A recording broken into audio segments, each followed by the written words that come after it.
It's 7:05 and I call the meeting to order. I hereby declare that the warrant has been duly posted and published and that the reading of the warrant is hereby waived. Can we stand for the Pledge of Allegiance? I pledge allegiance to the flag of the United States of America and to the republic for which it stands, one nation, under God, indivisible, with liberty and justice for all.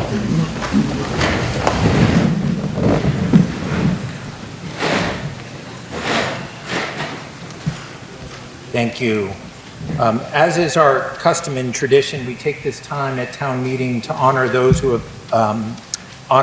have given their time to town meeting that have passed in the last year. Now I'm going to read a list.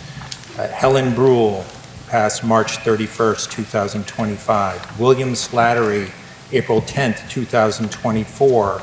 Charles Brinley, May 25, 2024. George Labonte, August 12th, 2024. Carol Crowley, September 6th, 2024. Carol Gross, October 2nd, 2024. Winslow Butch Carlson III, November 11, 2024.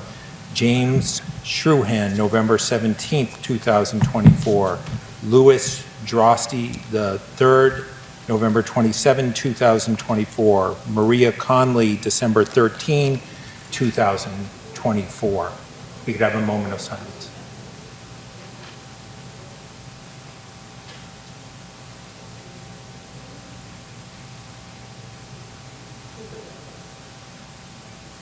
Thank you, and I apologize for any mispronunciations or for anyone that we may have missed.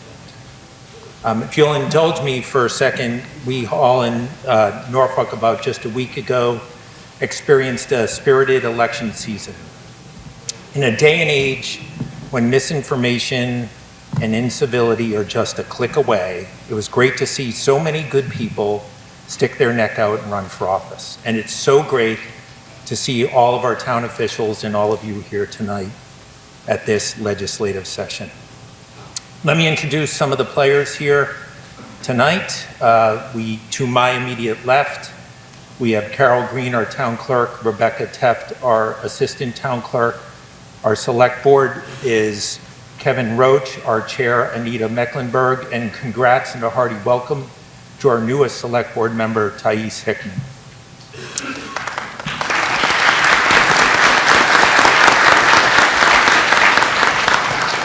Sitting with our select board is Justin Casanova Davis, our town administrator, town council Tom Harrington, finance director Todd Lindmark. On the floor below the stage is the advisory board led by chairperson David Lutz. Dave, will you introduce your members for the body? I will not stand up, but I have a big mouth. So my far right, Rob Gary, Joyce Terrio, Kevin Calcutt, Melissa Sears, Jonathan Hurwitz, and Michael G. Thank you. Our tellers tonight, if we need to count any votes, are Paul Terrio and Andy Bakanowski. My name is Jay Tallerman, and I am still your town moderator. We're going to go over some rules for town meeting.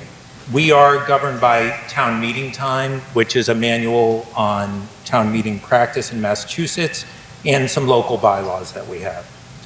I'll explain procedures as needed and will recognize legitimate requests for points of order.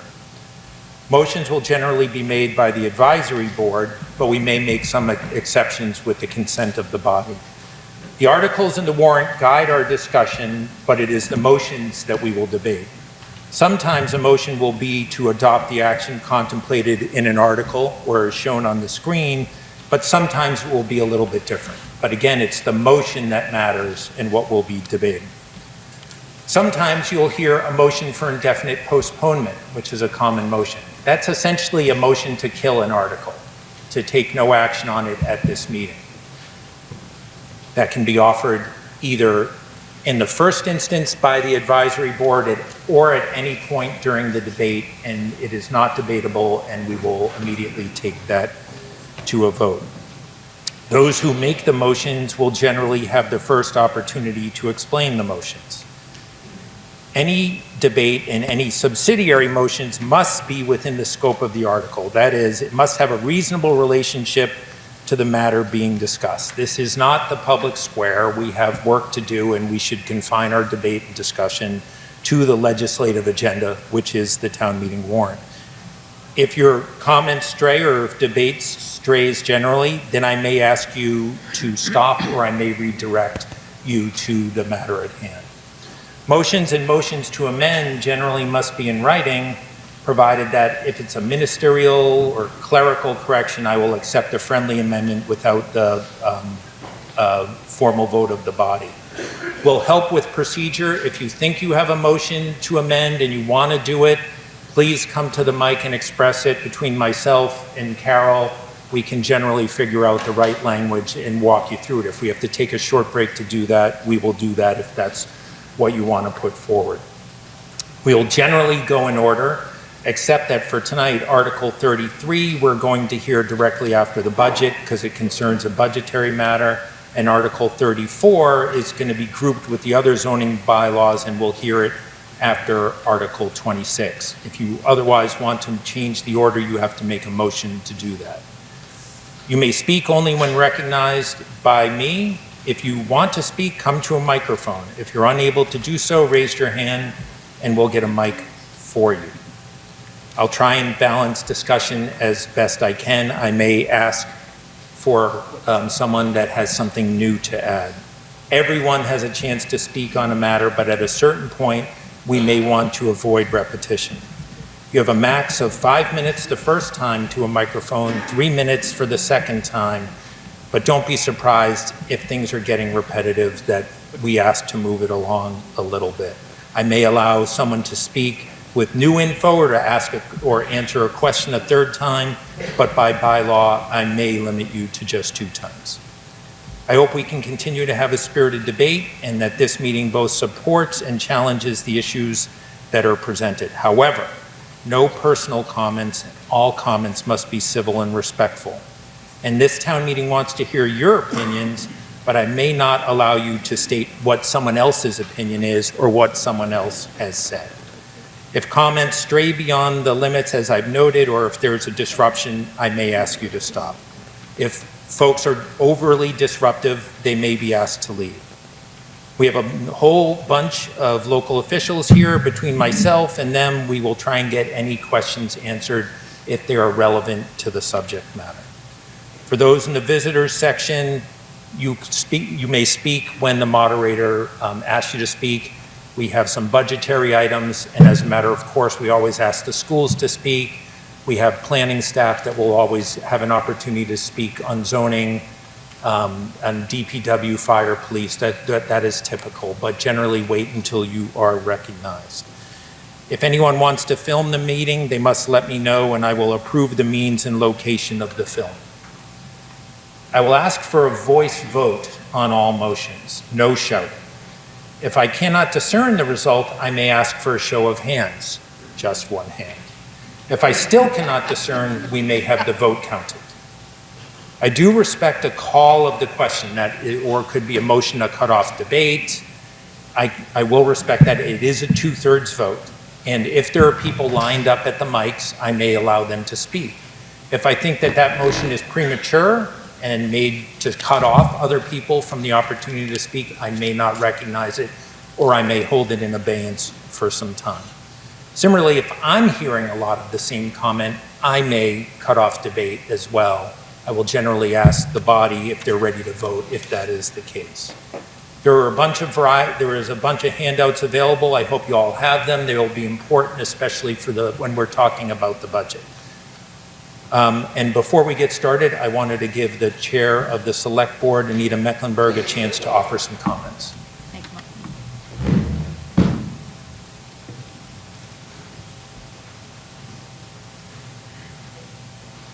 Good evening. Nice to see everybody here today. I promise I'll be so short, but I wanted to recognize a few turnovers that we're having in staff. Matt Malnridge was our director of facilities for not too long, but he's with the schools forever and has just played an invaluable role in with the schools and with the town, and he will be missed. Chief Hines is retiring, and those are big shoes to fill. He's done so much to keep our community safe, especially this past year with all of the tensions around the opening of the respite center. And so we're grateful for his service and for his leadership in our community. And Justin Casanova Davis, our town administrator, is going on to town. I can't talk a lot. I'm going to start crying, so I'm not going to talk a lot about Justin. He's done so much for our community.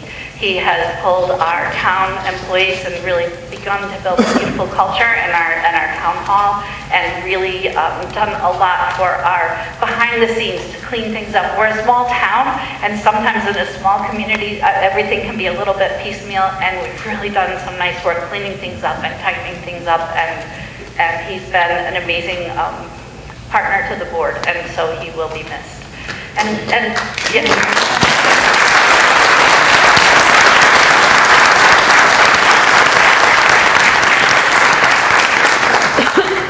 And finally, Jim Lehan isn't here this evening. He's no longer on the board. I just wanted to speak for a minute about his service to our community.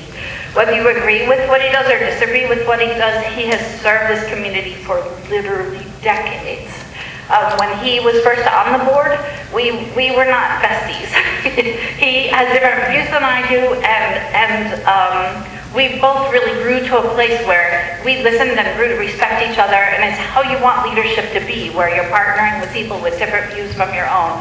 And I have so much respect for him, and he has touched our community. Whether you agree or disagree with everything he says, I want to acknowledge that how much I value that partnership that we had with him, and how much he's impacted this community. So I just wanted to say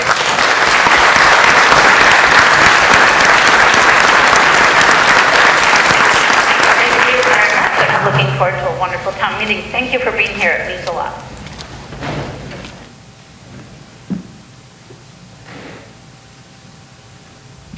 Okay. Article 1 does not require a motion. Article 2, unpaid bills, Mr. Lutz. Mr. Moderator, I move to indefinitely postpone Article 2 as printed in the warrant. It's been moved and seconded. Mr. Lutz, explanation. Article 2 would authorize payment of outstanding bills from prior fiscal years. Currently, there are no outstanding bills to be paid. Thank you. Any discussion on Article 2? Seeing no one rising, this requires a majority vote. All those in favor say aye. Aye. All those opposed, no. It passes by a clear majority. Article 3, current budget year transfers. Mr. Lutz. I need a slide.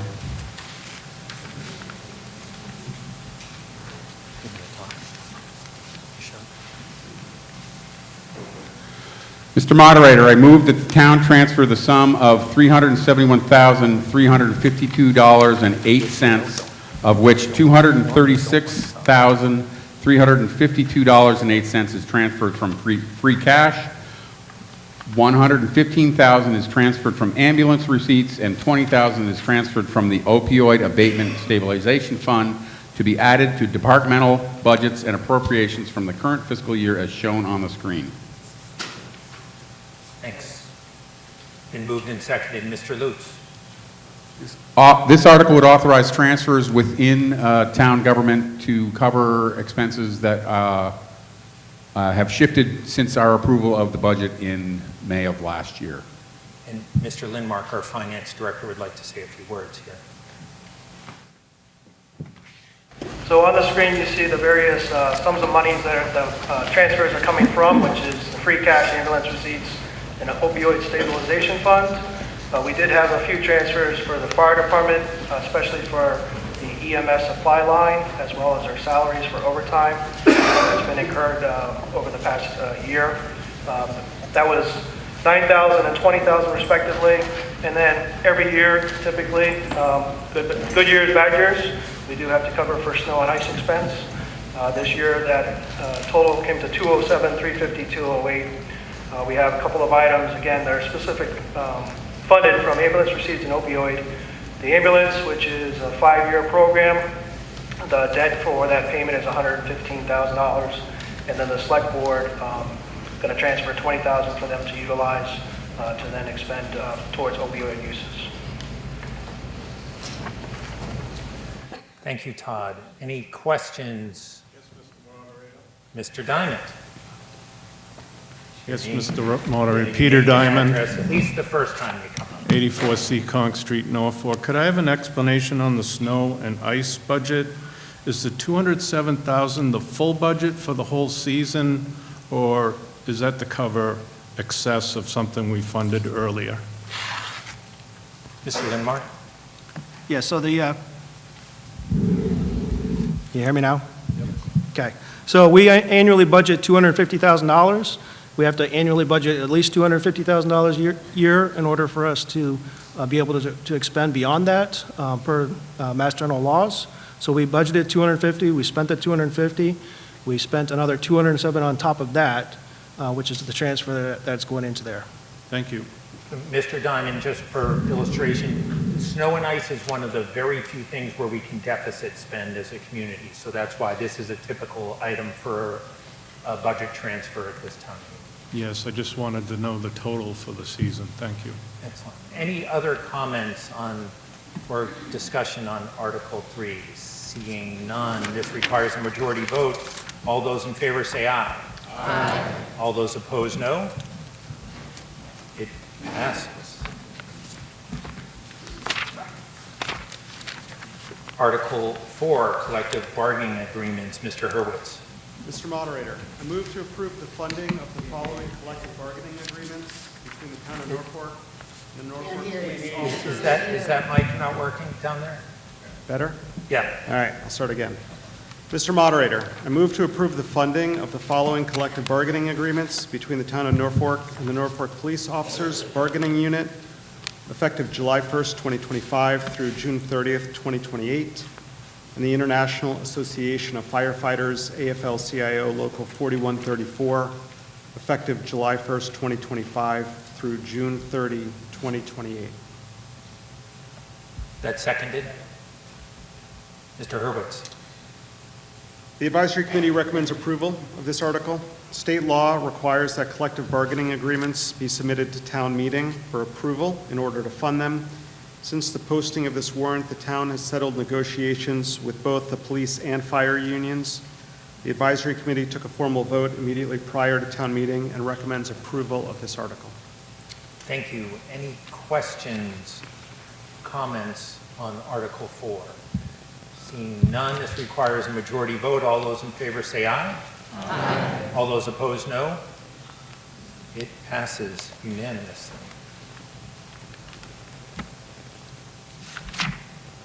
Article 5 is a compensation schedule. Mr. Hurwitz.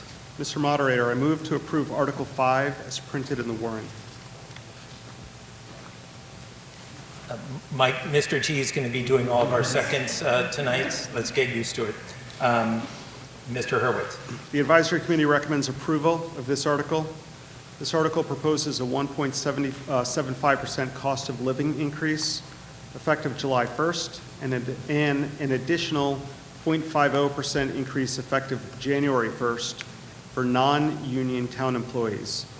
These adjustments mirror the increases negotiated in current union contracts, ensuring parity in compensation practices between unionized and non-union staff.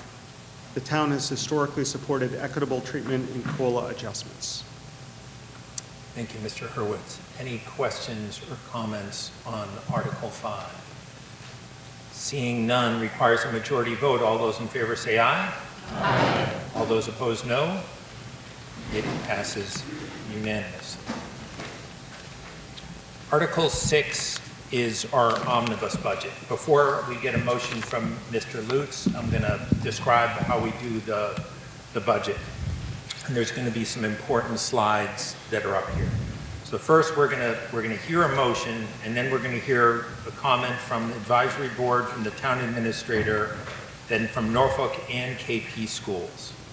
When we're done with that, I'm going to read the line items that are going to be based upon something that was in a handout out there on the table and are going to be shown on the screen. There's a much more detailed budget, but I'm going to read the line items. If there's something in that line item that you want to discuss, yell hold, and we'll discuss it. If no one yells hold, then we're going to consider there to be no comments, amendments, or objections to that particular budget. And then when all the discussion and all the amendments are done, we'll vote the bottom line. So that's the process. Mr. Lutz, a motion, please.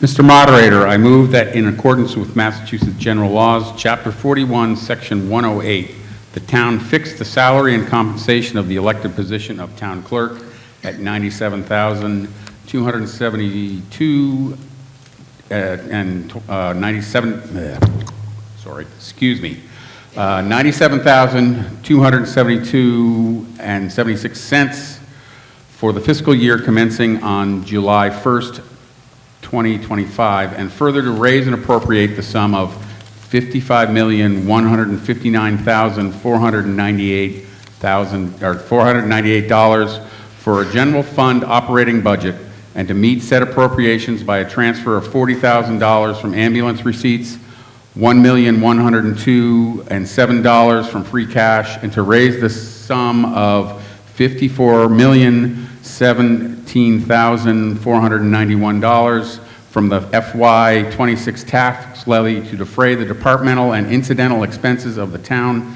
not otherwise provided for the fiscal year commencing July 1st, 2025. Been moved and seconded. Mr. Lutz. Mr. Moderator, this article would fund the general operating budget for the town for the upcoming fiscal year beginning on July 1st. The proposed budget of $55,159,498, which represents a 4.2 increase over the current fiscal year. The advisory committee remains concerned about the continued use of one-time revenues to balance the budget, including $1.1 million in free cash for fiscal year 2026. It is important to note, however, that much of this year's increase is because of fixed costs such as health care, collective bargaining commitments, and regional school obligations. Despite the increase, this budget will not result in an overall expansion of the town's or school's workforce and should be considered no more than a level service budget. The Select Board has committed to a full year-long review of the budget for next fiscal year. The Advisory Committee looks forward to being involved in this review. The Advisory Committee voted 5-3 in favor of this article. Thank you, Mr. Lutz. First up, Mr. Casanova Davis. Or is it you or Mr.? Todd will start. Okay.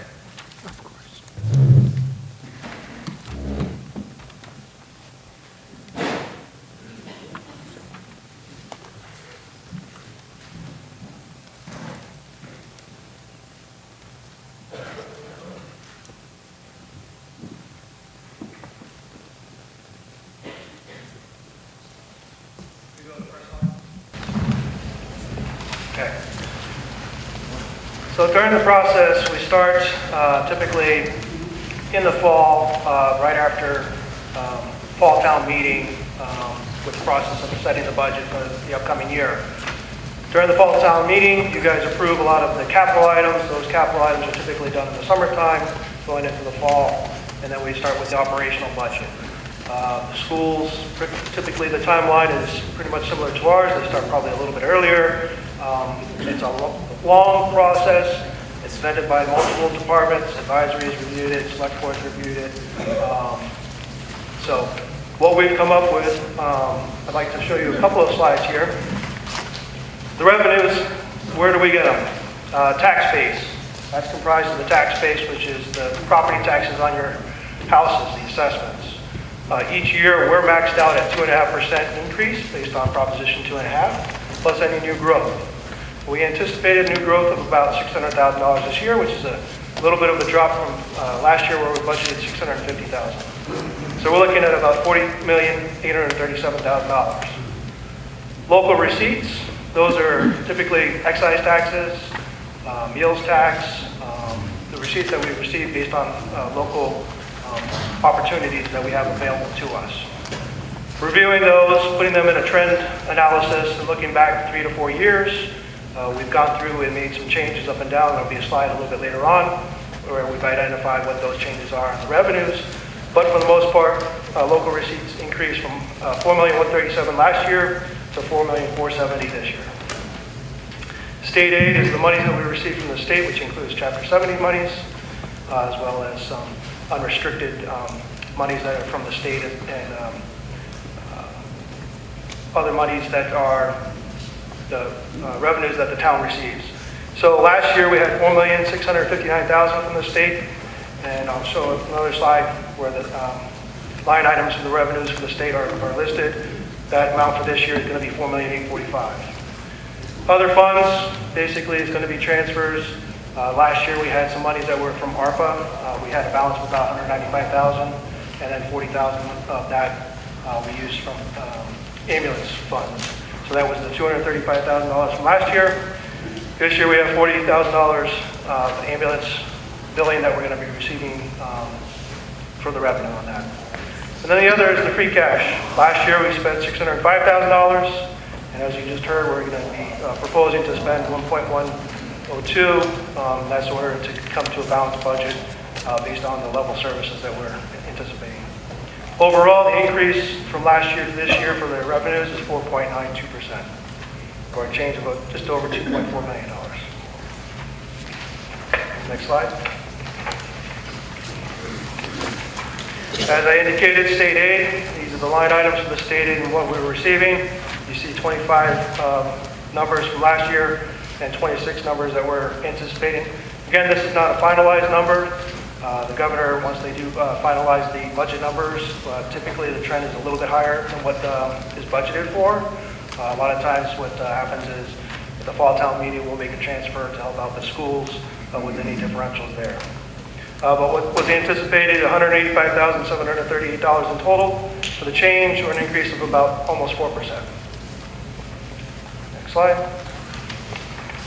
The slide's working. So the revenue adjustments. As I indicated, the local receipts, looking back historically over a 3 to 4 year trend, trying to say, okay, we budgeted this amount this past year, where's the trend? Should we line it up a little bit better? So again, we did make some adjustments, and the list of the adjustments are up on the screen. Hopefully you can read them. If you can't, there's handouts. The motor vehicle excise, I'll just quickly run through it. We increased $85,000. Payments in lieu of taxes, we had a payment in lieu of tax. So that's an agreement that the town has with a particular constituent in the town that was bringing in about $10,000. That pilot's no longer in place, so we reduced that. Water department indirects, we increased the amount for indirect costs that the town receives from the water department by $5,000. We increased the amount that we receive from the wastewater by $5,000. Transfer station, between all the different decals and the selling of materials over the transfer station, we anticipate that to increase by about $5,000 as well. Fees for the town, we dropped it $500. Other departmental revenue, we increased $10,000 based on the trends. License and some permits, again, based on the 4-year trend, we're looking at about a $65,000 increase there. Fines and forfeitures, reduced $4,000. Investment income, increased $40,000. Meals tax, increased by $5,000. And the ambulance receipts, we're using $125,000 into the budget, again, to help balance the budget. These are revenues. Typically, when you increase revenues, potential is that you'll have less potentially going towards free cash because your revenue expectations are that much higher. Next slide. So kind of in summary, on some revenue, again, I already indicated the new growth number last year was a little bit lower than we budgeted of $650, so we dropped that down to the $600,000. Building permits, we're keeping an eye on those. So again, based on the trend historically and what we anticipate, we've kept the permit numbers up a little bit more this year. State aid increases, again, just under 4%, and that's currently as proposed. That's probably going to trend a little bit higher. And then the adjustments made in the local receipts that I just outlined.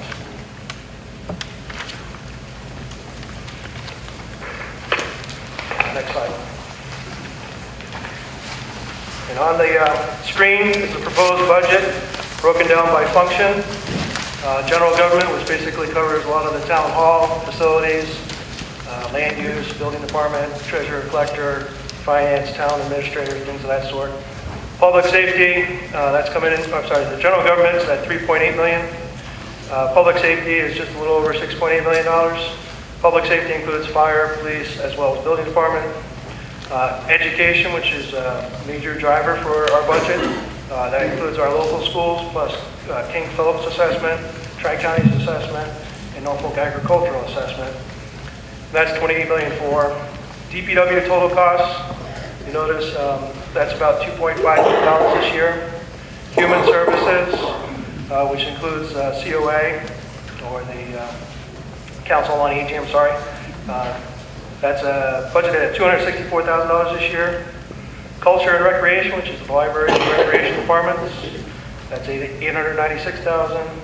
Employee benefits, which is a very large number, that includes all of our health insurance, Medicare, retirement payments that we have to make, and that's approximately $7.8 million.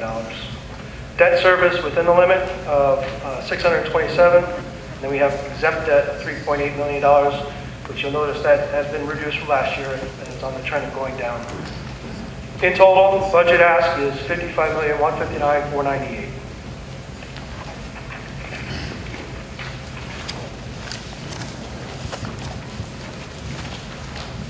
Good evening, everyone. So I'll just briefly talk about some of the budget drivers that are reflected in the budget that you saw the slide before. So education, we have 5% for all 4 districts. Norfolk Public Schools is 4.3%. KP is 5.2%. Tri-County is 18.1%. And that's largely driven by more students attending there. I do want to note that that does not include the Tri-County school building project debt that we're responsible for. That debt assessment is $405,120. I think that's important to know because in the next article, we'll be addressing that debt. Norfolk County retirement, there's a $210,000 increase there, which reflects about a 7% increase. Medical insurance, a 12.1% increase, which is about almost $500,000. And typically, public safety generally is a large driver in sort of the town budget expenses. It reflects a 1.7% increase for police and fire, and almost $100,000. 1.5% for police, and up to about 2% for fire. Next slide.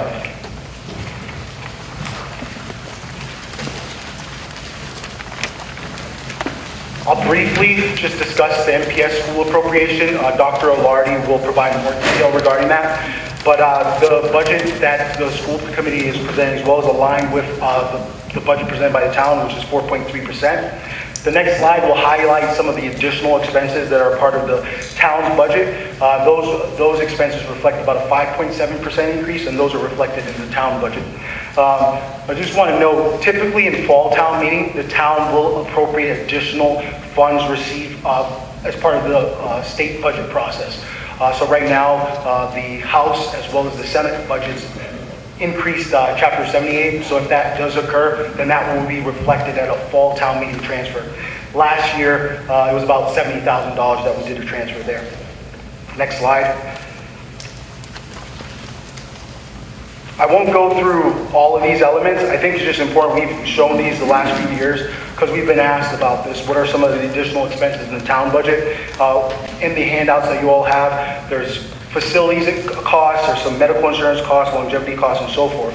It reflects about a $3.7 million additional appropriation for school expenditures as part of the town budget. Next slide, please.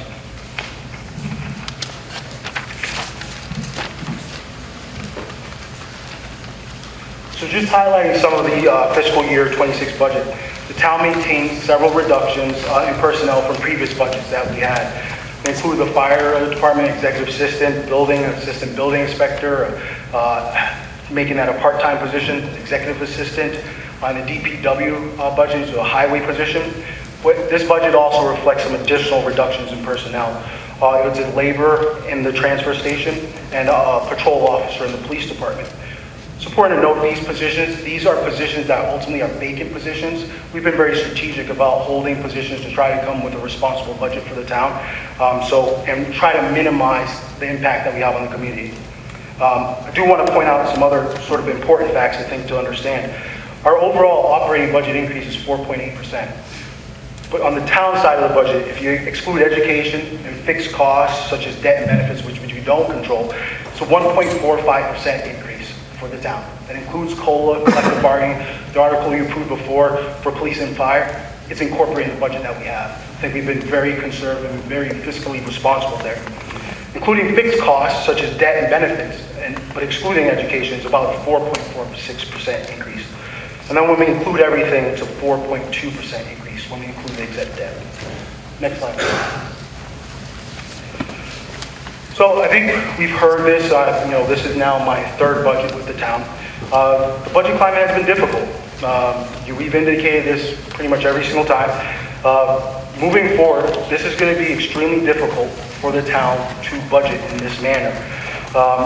The town may have to consider an override in forthcoming budgets if they do not want a reduction in services, because we are relying on a significant amount of one-time sources of revenue.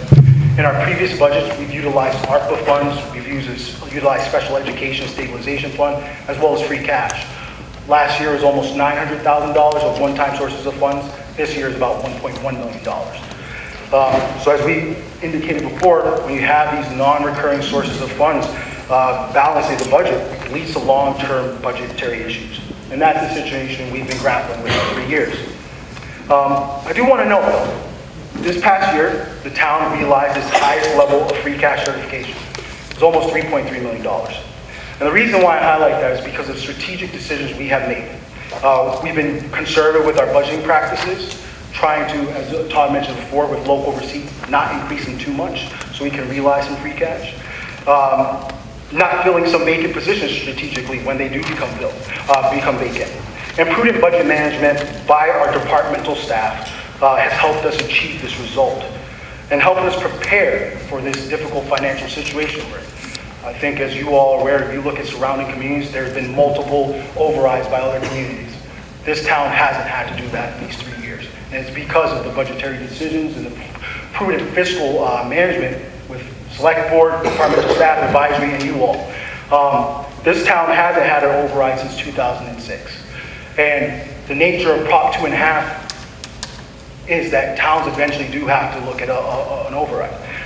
So we don't have to do it for this budget, but it's something that we're probably going to have to take a look at in the future.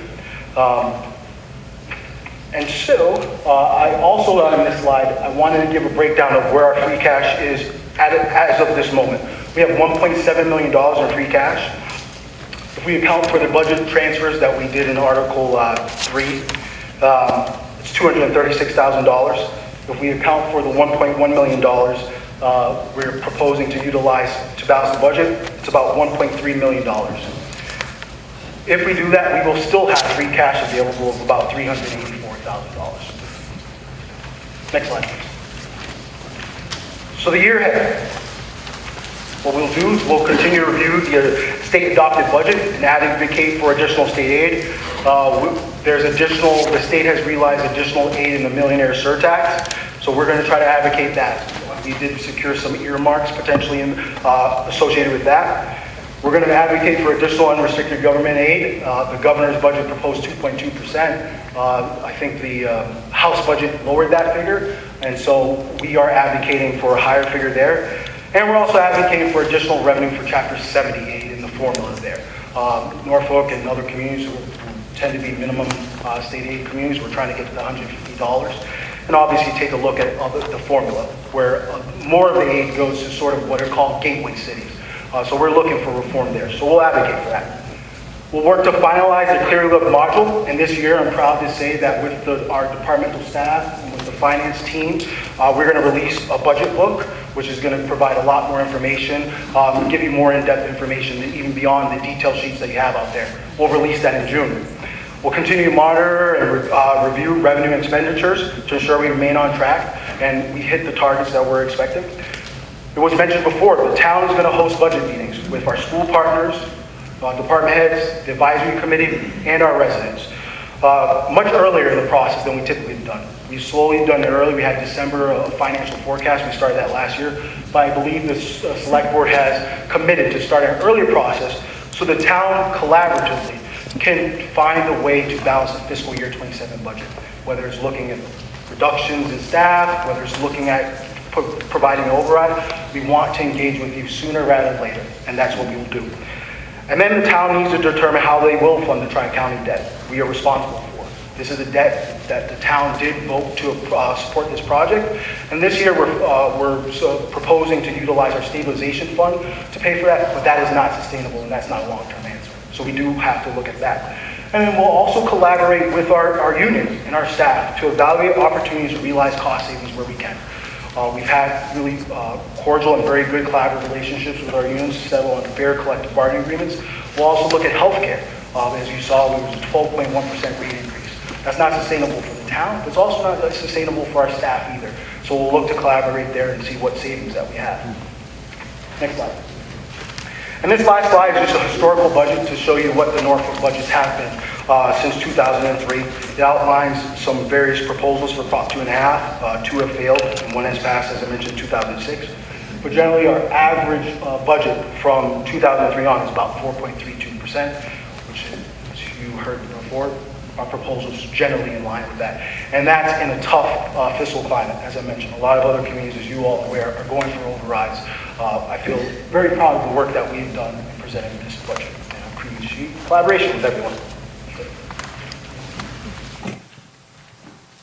Thank you, Justin.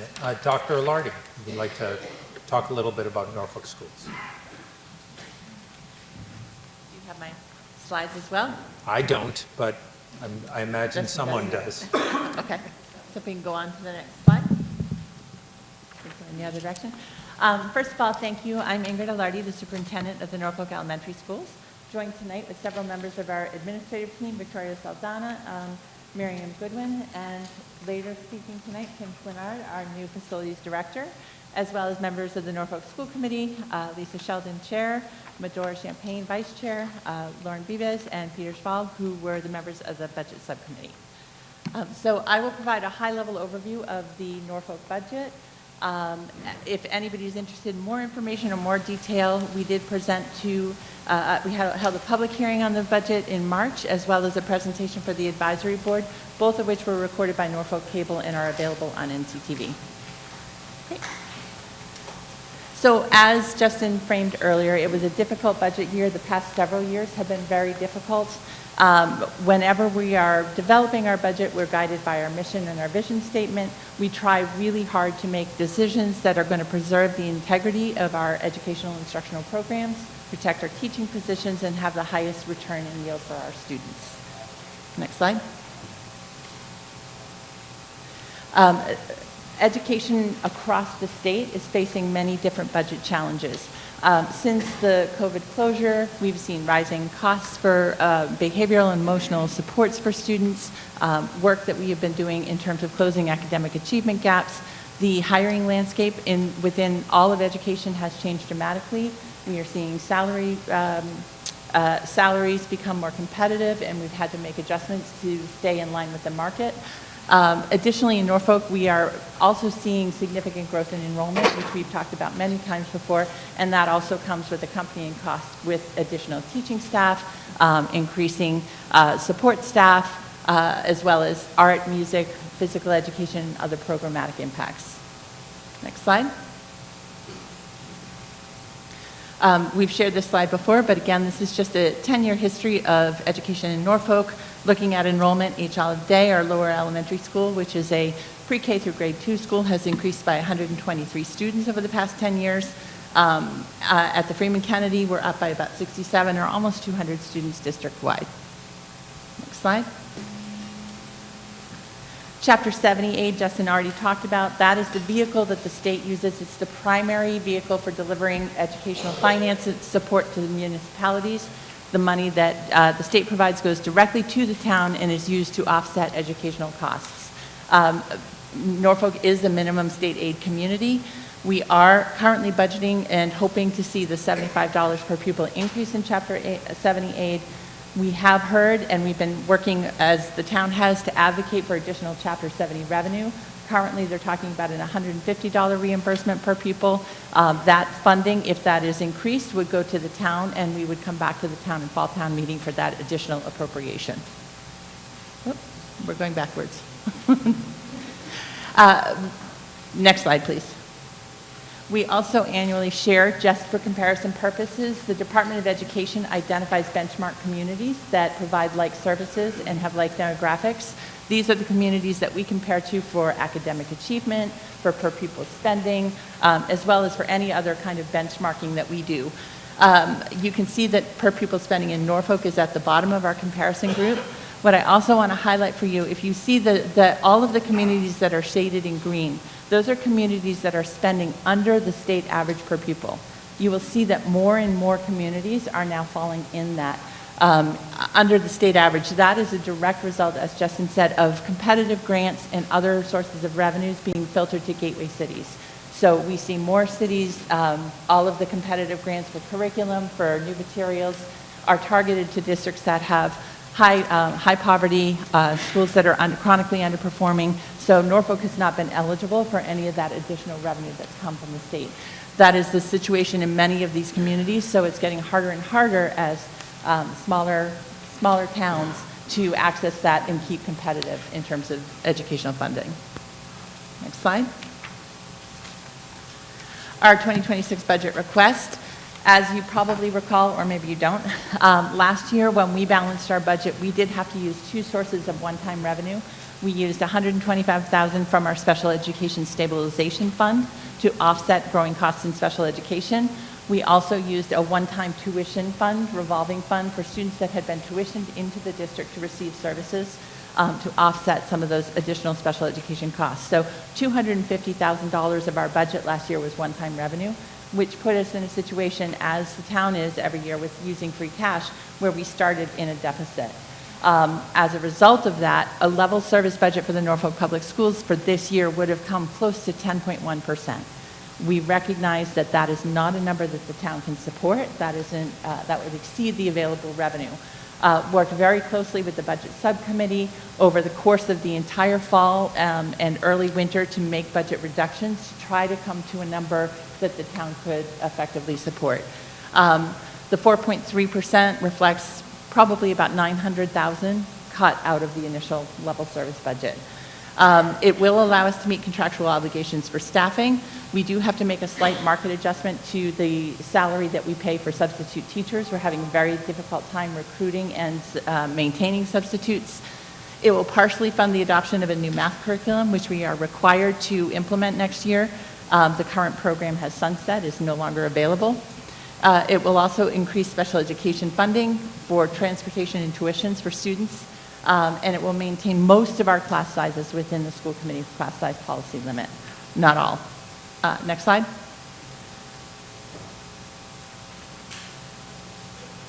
So as I said, this budget does reflect some position eliminations and staffing reductions, as did the budget last year. Last year we cut a technology integration position as well as support to our libraries. This year we are eliminating an additional 2.3 paraprofessional positions, and a third position is being reallocated to provide additional math support for students. 1.6 professional positions, so we have a teacher retirement. We are not replacing that classroom teacher position. We also reduced a 0.5 speech and language therapist and a 0.1 art teacher. 0.6 is other positions, primarily clerical positions that have been reduced, netting a 4.5 position reductions. Also, in order to generate savings, we restructured our business office. We have an HR director who has been with us for over 20 years, retiring this year. We are replacing that with an HR specialist, not a director. We also had our assistant business manager has left and taken a position in another state, and we've restructured that to a business office support specialist. So that generated some additional savings. Next slide. This is just a quick overview of the changes from fiscal 24 to 25. You can see the cost of the contractual raises. COLA and steps and lanes for teachers is just over $500,000. We do back out what we anticipate saving in retirement. So we have 3 teachers retiring. The net savings in that is about $99,000. Paraprofessional salaries with the COLA is only up by $2,800. That is because we are eliminating, as I said, 2.5 positions. The all other staff increases $22,000. The substitute rate adjustments reflected there, as well as other contractual obligations that we have, sick leave, buyback, retirement, things like that. Total cost of staffing changes is $553,000. Next slide. On the expense side, we have been level funding expense line for probably 8 or 9 years. With the cost of inflation, that reflects cuts annually to what we're purchasing in curriculum and supplies. The math curriculum adoption, we have $100,000 in the budget currently for new curriculum adoption. We have to increase that slightly in order to fund half of the new math program. We're splitting the cost of that program over 2 fiscal years. You'll also see other supply lines, FK, general supplies and each day supplies. Those are both down by over $20,000. We reduced quite a few different things in order to kind of offset some of the increasing costs that we have for services.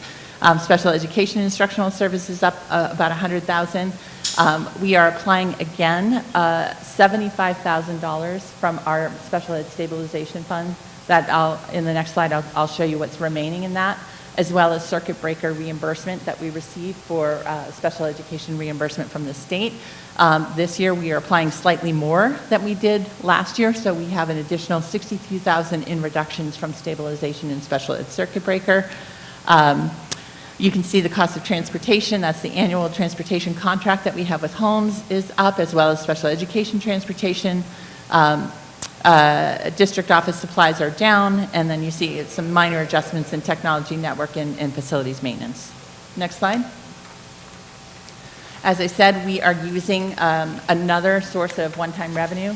We have, back in 2020, we established with the town a special education stabilization account. That is to help the district absorb unbudgeted special education costs that we are required to implement if new students move into the district or if new needs arise. We set that account up and initially invested $250,000. The schools funded half and the town funded the other half. As a result of having that fund, we do not budget any contingency amounts in our annual operating budget. Last year, we used $125,000. We are using another $75,000, which will leave a balance remaining of only $50,000 in that stabilization account. Next slide. Class size projections across the district. You can see what we are anticipating. We have 2 grades that are going to be higher than typical. Our class size maximum policy for pre-K to 2 is 21. You'll see our 2nd grade at this time, based on current students and seats, will be above the policy limit in several classes. We'll have 22 in some of our 2nd grade classes. Grade 3 is also going to be high with 23 and 24 students in some of our classes. All the others are within the school committee policy. Next slide. Cost savings. Every year we really look with our community partners as well as the town for opportunities to reduce costs and stretch town dollars. We have for many years now shared a facilities director and an assistant director with the town. That saves us annually about $25,000. We also share a custodian who has a staggered work schedule, which reduces weekend overtime costs. 2 years ago, we regionalized our school lunch program so that we're sharing the cost of administration for that program with both Rentham and Plainville. That generates some annual savings in terms of the cost of the director and assistant director. We also are cost-sharing professional development with all 4 districts, with Rentham, Plainville, and KP. We had a full day of shared professional development hosted at KP this year, which allows us to cost-share presenters and other expenses related to that. We also work hard to apply for any grants that we are eligible for. As I said, we've applied for probably 6 or 7 grants through the state, through the Department of Education, which we have been declined for because we are not prioritized as an underperforming district or a district with high incidences of poverty. But we have been able to secure a regional behavioral health grant for $100,000. We also have an opioid settlement grant that we just received. Thank you to the select board for providing us with some funding through that, as well as Metro West Health and a Care Solace grant. Most of those are mental health grants to provide services to students. So annually, we are continuing to find ways to cost share expenses and to save expenses to the town. So we're saving about $274,000 next year. Next slide. Happy to answer any questions, but just want to end by saying thank you for giving us this opportunity. We feel very fortunate to be part of a community that continually shows such strong support for education. We're lucky to have a great PTO, Special Education Parent Advisory Board, Rec Department are wonderful partners as our police, fire, DPW, in keeping our students safe. So and the many parents that come in and regularly volunteer in school. Thank you for all you do to help us provide the best education possible for our students. Thank you.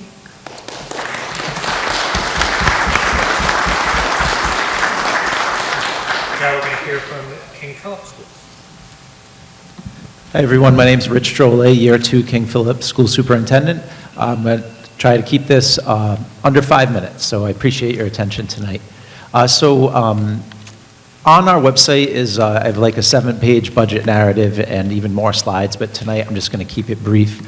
If you could expand this a little bit. But anyway, I just want to point out right here, this part, or make it a little bit bigger. As mentioned, I think Mr. Casanova Davis, unfortunately King Philip, as well as Rentham, Plainville, and Norfolk are 4 out of 232 hold harmless districts in the state of Massachusetts. Most of the money from the state is going to those gateway cities. So just 37 million of the 420 million increase in education by the state for this year are going to us as part of those 232 hold harmless districts. As a result, state aid has dropped from accounting from 25.6% of our revenue in 2018 to just 22% in 2025. This decrease in state aid is resulting in a larger increase absorbed by member town assessments. Next page, please. A little bit more detail here. I just wanted to point out we plan to keep all staffing positions and services for next year from FY25 while also meeting mandated student needs. We're adding 1 English language teacher position, but it is actually not in our budget. We're using state funds for that, and we're restoring 7 positions back into our budget that were cut last year. As a reminder, 20 positions we cut from our budget from FY24 to FY25 for this year. So we're living with those cuts this year, and we're restoring 7 positions for next year based on mandated student services. So we have a 4.13% increase to our FY26 operating budget. This is mostly due to annual contractual increases, health insurance costs, and school choice out, and virtual school tuition increases. I wanted to point out we do have a successful new program at our high school. Despite the cuts, we reallocated some staff this year, and we were able to plan for a specialized therapeutic program at our high school. This new program has allowed us to keep more of our students who were out of district in district and bring some students back. As it relates to our budget, we're going to continue to strive to reduce the number of special needs students who need to be educated outside of our public school district by strategically investing in specialized programming. Next page, please.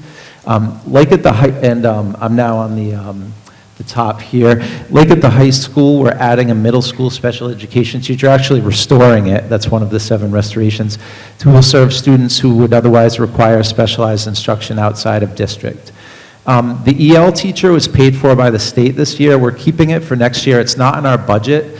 We've gone from 7 to about 40 EL, English learner students this year. So that position, we're using monies that will come from the state over the summer to pay for next year. And then we'll assess to see if we need that still position for FY27.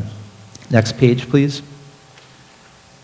This just points out we are restoring we're adding $146,000 for facilities upgrades, and in addition, $131,000 is being restored to instructional supplies and line items that were reduced for this year. Next slide, please. These are the final words you'll see. Just in terms of the future, I wanted to let you know we're currently working on compiling an updated capital improvement list, which we should present at the Tri-Town meetings next year. The 20-year bond from our 2006 school renovations will expire next year. So our greatest priority to present to you in the future will be for our roofs to be replaced, which are nearing 20 years old. We did submit a statement of interest through the MSBA, Massachusetts School Building Authority, for our roofs to be replaced at both our middle school and our high school. And we want to get in the queue as soon as possible to hopefully be approved for MSBA funding for roofs in the future. Besides that, I do want to share we will need a high school turf field replacement in 3 to 5 years, and tennis courts as well. I do want to give appreciation and gratitude for all our King Philip Regional School Committee, as well as our parents, residents, town leaders from Norfolk.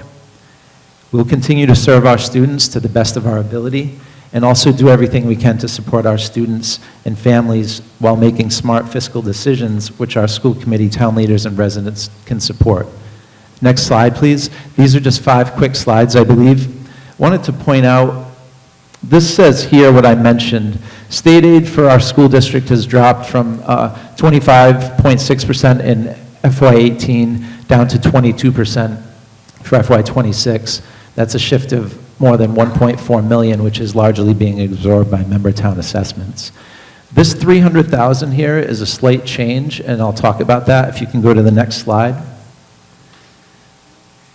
In terms of E&D, a regional school committee, school district, can use a certified balance and excess and deficiency fund as a revenue source for the proposed budget. We're using 300,000 from E&D for our next year's budget. This, in recent years, KP has been using 400,000 annually to help fund the subsequent years, next year's budget. This year it's 300,000. We're being slightly more conservative. And also, last year we ran a deficit. Besides cutting those 20 positions, we ran a deficit. So if you look at the graph,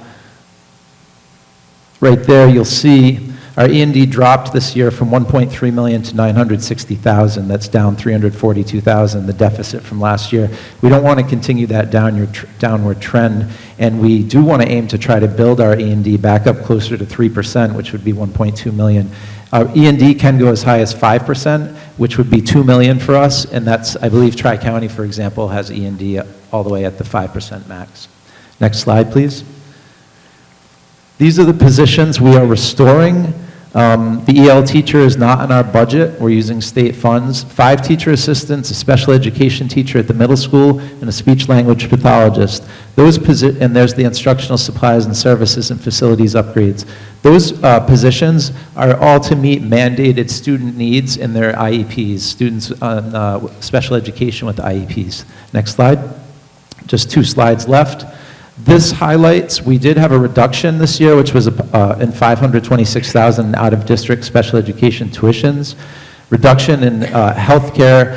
We originally had an 8.5% healthcare increase. We went out to bid, and we took the bid came down to 5% health insurance increase. Some other things, special education, transportation had an 8% increase. We project 6% for the next 2 years. Homeless transportation, we project will go up, but we could use some grants to offset that. We used 250,000 this year from reimbursement reserve funds. One other thing to note is our operating budget has $227,000 increase in athletics.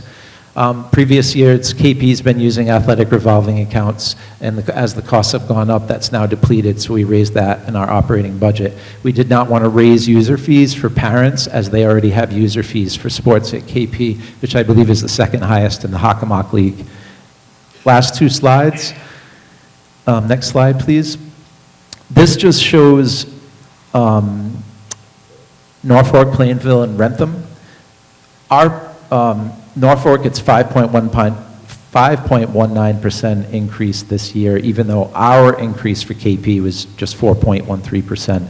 Plainville has the low number this year, and Rentham has the biggest increase. And then the last slide, please.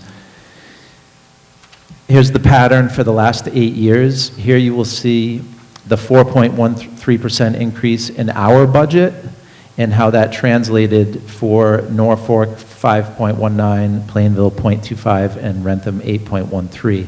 Overall, the past 8 years, Norfolk has had a 4.12% increase from KP, Plainville 4.87%, Rentham is the lowest at 3.72%. I appreciate your attention, and that concludes my presentation. Thank you very much for your support.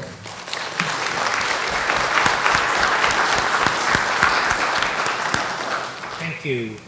Can we get slide number 6 from Justin's presentation up there? It's called Proposed Budget.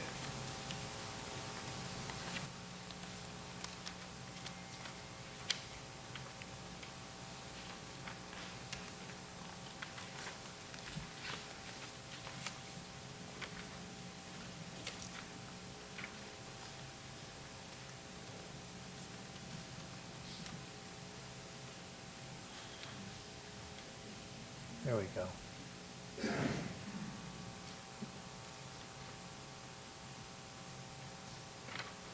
All right. This is the budget we're going to be voting on. These are the line items, each line item that you're going to be voting on. Available, I think online, but also available out in the hallway was a much thicker set of budgetary materials that broke each of these line items down. For example, public safety includes police and fire.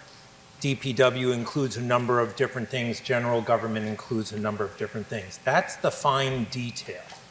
This is the actual budget line items. If you want to discuss any of the sub-budgets that are within these, that's fine. We can discuss it. But these are going to be the votes that we're going to take. For example, if you want to talk about police cruisers, fire trucks, you're going to want to hold public safety. If you want to talk about the select board budget or something like that, you're going to hold general government. So when we're going to I'm just going to read this list, but if you have a particular question about something that operates within one of these, then hold that and we'll be happy to discuss it, get questions answered. If you have amendments or discussion points, we can do that. Okay. So I'm going to read each category, and if you have a hold, just say hold, and we'll hold it. So general government. We have a hold on general government. Public safety. We have a hold on public safety. Education. We have a hold on education. DPW. We have a hold on DPW. Human services. Culture and recreation, benefits and insurance, debt service, exempt debt. Okay, so now we're going to talk about each of the holds, and if you had a hold, you can feel free to come up to the mic. So the first hold was for general government. Hi, Mike Hebner, 52 Pond Street. I had questions on the IT budget of the general fund. I was moving to amend it to the fiscal year 25 budget of $328,431 instead of the proposed $353,000. One, just because there's no line items on what this money's going to, and it's increased 89% in the last 6 years. And Medfield, as a comparable town, their budget for this for last year was $243,000.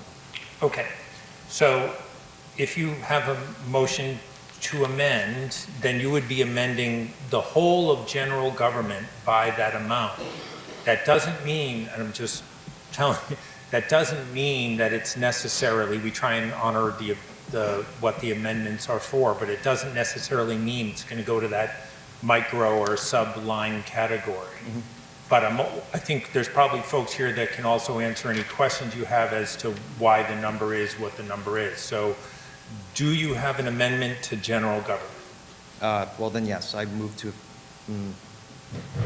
I'm not sure how to word it then. Right, so if you have a number, you can even state so I move to amend by increasing general government by whatever the number is with the intention of those funds going to IT, I guess, is what you're trying to say. And Carol is coming over that can help you put in running. Is that what you're trying to accomplish? Yeah, I'd like to leave it at last year's line. Okay, so do you have that number? Yeah, last year was at $328,431. This year it's proposed at $353,069. Okay, so you just want to add in what we cut? No. You want to cut it to go down to what it was? Yep. Okay. So you want to move to reduce the general government budget by, what was the number, Rob? $24,638. By that amount? Yes. With the intention that it's a reduction for the IT line item? Yes. Okay. Do we have a second? Second. Okay, it's been moved and seconded. Do you have any other comments? And I think then we can have folks talk about it if need be. Sounds good. Thank you. Okay. Any comments from over by Mr. Lindmark or advisory committee?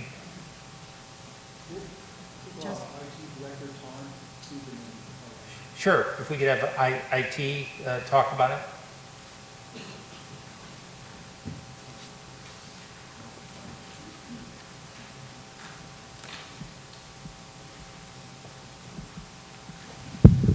Good evening. My name is Don Trent. I'm the IT director.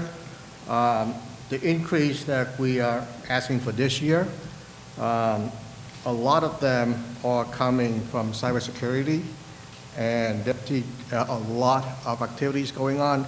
And you probably by now, everybody's or experienced some form or another of cybersecurity. So there's a lot of attacks. There's a lot of surface of support in it to deal with that. And this increase is mainly coming from, we went from, and I'm going to a little more technical than I need to, but it go from EDR solution, which is endpoint detection response, to a managed detection response, which is MDR, which is something that will protect our town. IT infrastructure is not just our town, but everything that we do now is electronic. And all the service attacks, that's what we do. And what the MDR do for us versus the EDR is the EDR is something that we have to respond.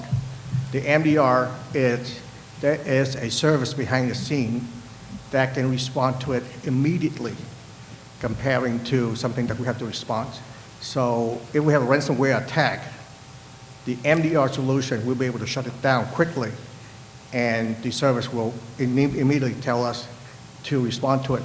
Versus EDR solution, there's a time lag between the EDR and MDR, and that time lag can vary from 4 hours and so on. With the MDR solution, you're looking at 5-10 minutes because that's the service that we are looking for. So the increase is for this year is mainly for that. Thank you. Any other questions just on the proposed amendment? Seeing none, just the amendment now. That is a majority vote. So if you are in favor of decreasing general government. Mr. Moderator, I just want to add one thing to what Ton said. Certainly. I think it adds clarity. As our IT director had mentioned, typically the town has seen about 300 or so cyber attacks a month. Recently, we've been talking a lot with our staff about this. We have gone up to 1,500 attacks a month. We do cybersecurity training. I'm sure residents here have heard about other communities that have been sort of undergoing phishing attacks, and the expenses align with that. The town is working aggressively to get a grant to help with some of these costs. We realize that our IT budget is growing exponentially, so we have gone through the process to apply for a significant grant to help cover some of these expenses. We've also removed some expenses in our budget. Another factor that we have to factor in is now with IT-based services, they're going subscription services, so they bake in general increases year to year, and we're trying to be proactive about that. One other thing that we're looking at for our future budget is to transition from our Google Suite to Outlook Suite, which will realize some additional savings there too. So we are actively looking at that. We're just trying to be proactive in regards to our cybersecurity, because if we do succumb to an attack, that cost will be significantly more than the additional $25,000 in the budget this year. Thank you, Justin. Okay, so we're going to vote on the amendment now. So if you are in favor of reducing general government by the $24,000 odd with the intention that it go to a reduction to the IT budget, you are going to vote yes or aye. If you are keeping the budget as proposed in the budget and making no change to it, you are going to vote no. So all those in favor of the amendment say aye. And all those opposed? No. Okay, so the motion does not pass. I truly appreciate the participation though, and this is the kind of participation that we're looking for at town meetings. So it takes a lot of courage to come up to a mic and make a motion that has uncertain fate, so I truly applaud this gentleman for coming forward. Okay, public safety, Thomas, did you have a hold on public safety? I sure did, Mr. Talman. Thomas Klein at 253 Main Street. I wish Chief Kinney was here, but, Kinney's here, but he's in the Carolinas, so I know that, but we have Jack Kelly filling in for him. My question is about what's going on with the ambulances, because A1 is a 2016 Ford F-550 4x4 ambulance, and A2 is a 2018 Ford F-550 4x4 ambulance. What's going on with them, and when can we get replacements for the ambulance? Because they're getting really old, they're not going to last a long time, and we need a new replacement for the squad truck. Squad 1, it's a 2007 emergency one Ford F-550 4x4 shift commander bus truck. Okay, let's see if we can get some answers to Thomas's questions here. Thank you, Thomas. Okay, Thomas, Jack Kelly, Deputy Fire Chief. So your answer to the ambulance question is we're taking delivery this July of a brand-new PL Customs International Titan 170 ambulance. So that's a part of the replacement. It's the one at the DPW, that's the 2006? That's correct. Yep. Good. Yep. So that's on schedule to be delivered in July. And what about the A2 being replaced? That's in 2018. The engine 2? No, the ambulance 2, A2 to 2000. So that'll be part of the capital program that we're going to project out in the next 5 years. And the squad truck, that's going to be turned 20 years old in 2027. That'll also be part of capital projections down the road, Thank you, depending on funding, so. That'll be good. Yep, you're very welcome, Thomas. Thomas is going to hold you to that. So when you say down the road, Yeah. Thomas means it here. So I Thomas, know. do you have anything else on public safety? Yeah, I wish Chief Hines the best of retirement. I only know him since after the pandemic, so I'm going to miss him so much. I think he's a great guy. Good luck in your retirement.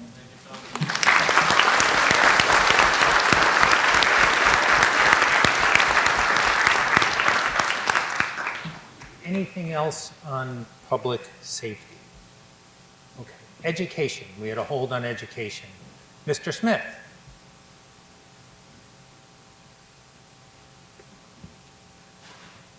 Jonathan Smith, 26 Robin Road.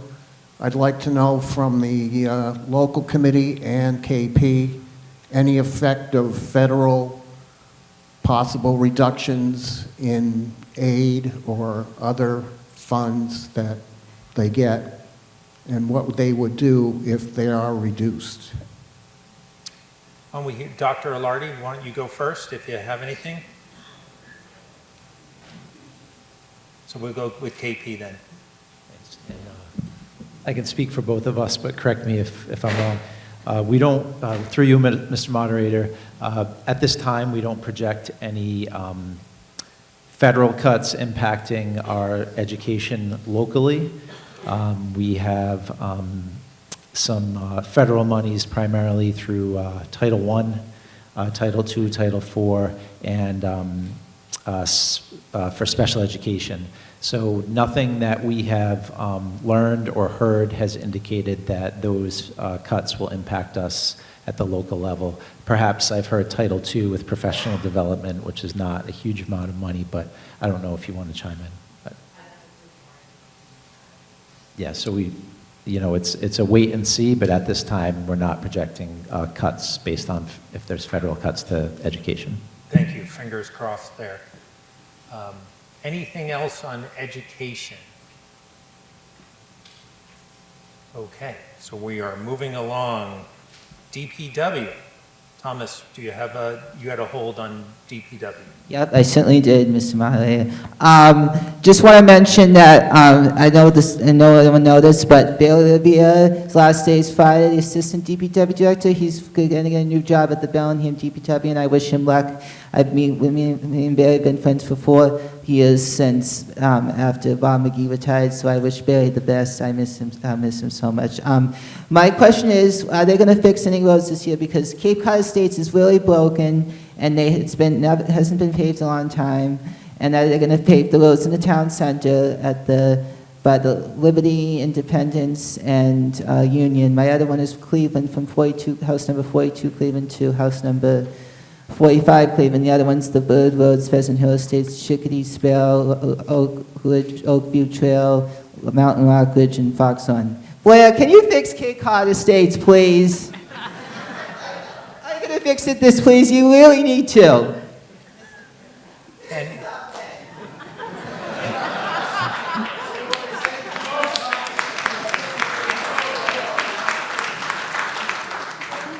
Blair Crane, DPW Director. Tree Warden of the Year. Tree Warden of the I think Year. there should be some- Thank you. Thank you. So paving is always a hot topic around town. We've had a pretty terrible winter, in all honesty. So that's been certainly been an issue. We are currently talking with asphalt contractors to see what we're going to be able to do. We're in the middle of doing Seekonk water main and culvert project. So we want to make sure that we get that complete just as soon as school is out, and then we'll get into the paving season. But Cape Cod Estates is certainly on the list. Yay! So there you go. So we will we'll move forward and hope for a nice sunny summer. That'll be good. Thank you, Thomas. Thank you. Thank you, and thank you, Thomas. Anything else on DPW from anyone else?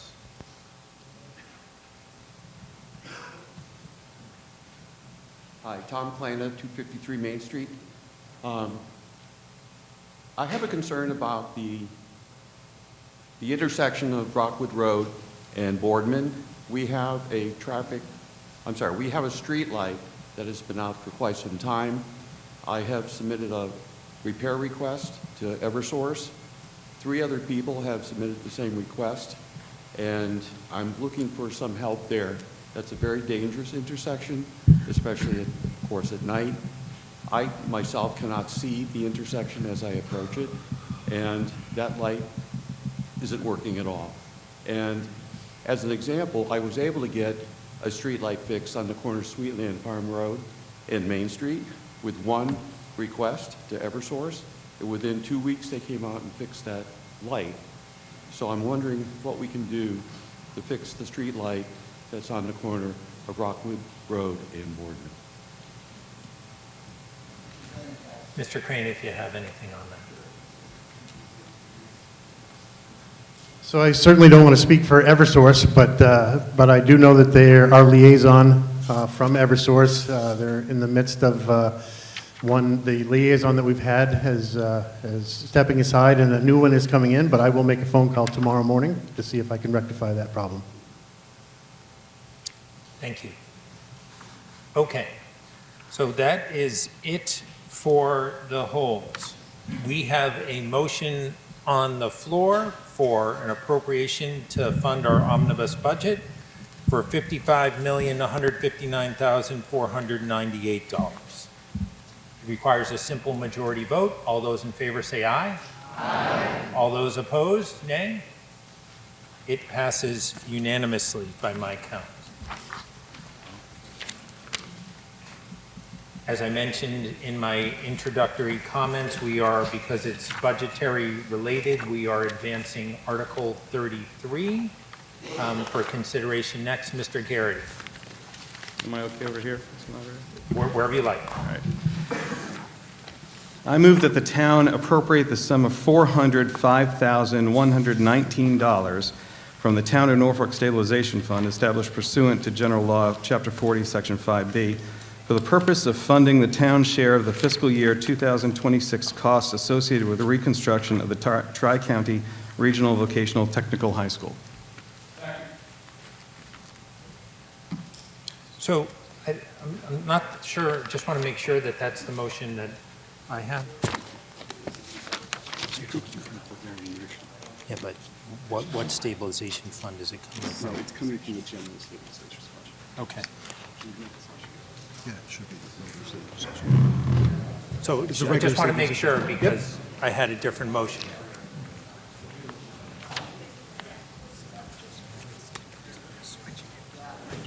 Right. Right, okay. All right, so that is the correct motion. Mr. Garrity, what? So this article will authorize $405,119 from the town's General Stabilization Fund to cover our assessed share of the fiscal '26 costs associated with the Tri-County Regional Technical High School project. As you'll recall, the reconstruction project, totaling $286 million, was approved by voters in October of 2023. Norfolk, as one of the 11 member communities of the district, is obligated to contribute a portion of the cost each year based on student enrollment.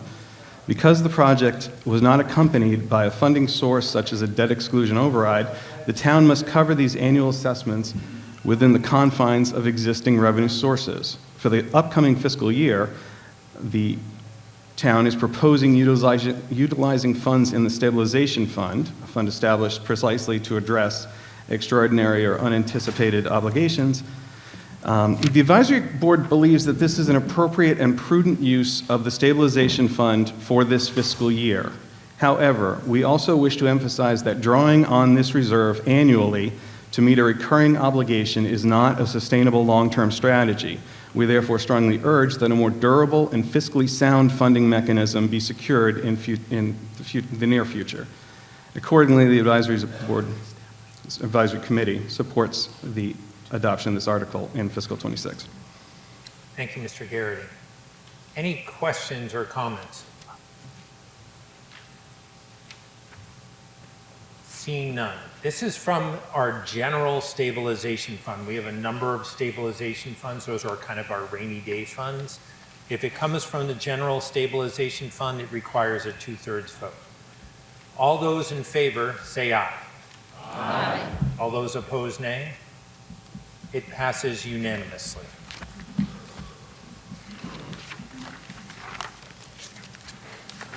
Back to regular order, Water Department budget. Ms. Sear. Mr. Moderator, I move to approve the Public Works Water Division Enterprise Fund budget for the fiscal year commencing on July 1st, 2025 in the amount of $2,135,902 as printed in the warrant. Been moved and seconded. Ms. Sear. This appropriation of $2,135,902 will fund the operations of the Department of Public Works Water Division for fiscal year 2026. The budget is supported by revenues from water system users with retained earnings utilized if necessary. No impact on the general fund is anticipated. Questions, comments, Water Enterprise Fund. Seeing none, this requires a simple majority vote. All those in favor say aye. Aye. All those opposed, no. It passes unanimously. Article 8, the wastewater budget. Ms. Sear. Mr. Moderator, I move to approve the Public Works Wastewater Division Enterprise Fund budget for the fiscal year commencing on July 1st, 2025 in the amount of $198,308 as printed in the warrant. Been moved and seconded. Ms. Sear. This appropriation of $198,208 will fund the Department of Public Works Wastewater Division for fiscal year 2026. The budget is funded through user fees collected from the wastewater system and retained earnings from the enterprise fund if needed. This article ensures continued wastewater services without burdening the general fund. Thank you. Mr. Bakanowski, do you have a comment or a question? Question. Andy Bakanowski, Naugatuck Avenue. Jake Auchincloss got us $900,000 to help with the wastewater infrastructure. Where is that? What is that? What's happening with that? Does anyone have an answer to where a whole bunch of money went? Mr. Moderator, I'll take that one. Yes, the town did secure about $900,000 in funds. We've been communicating with the EPA. The town is in the process of submitting an application to draw down those funds. Sort of in correlation with Thomas's question in regards to paving a town center, is we're trying to get those funds to look at this holistically, look at other additional businesses or opportunities to tie into our sewer system. So we're actively working on that. And I anticipate we will have that application in June, and hopefully the town will have that money in hand within 2 to 3 months. I have one follow-up question. Yep. Sure. So, not that I do wastewater work, but I looked at the sort of the terms of the general program that money came from, and it's very specific. So what specifically are we going to be asking the grant for?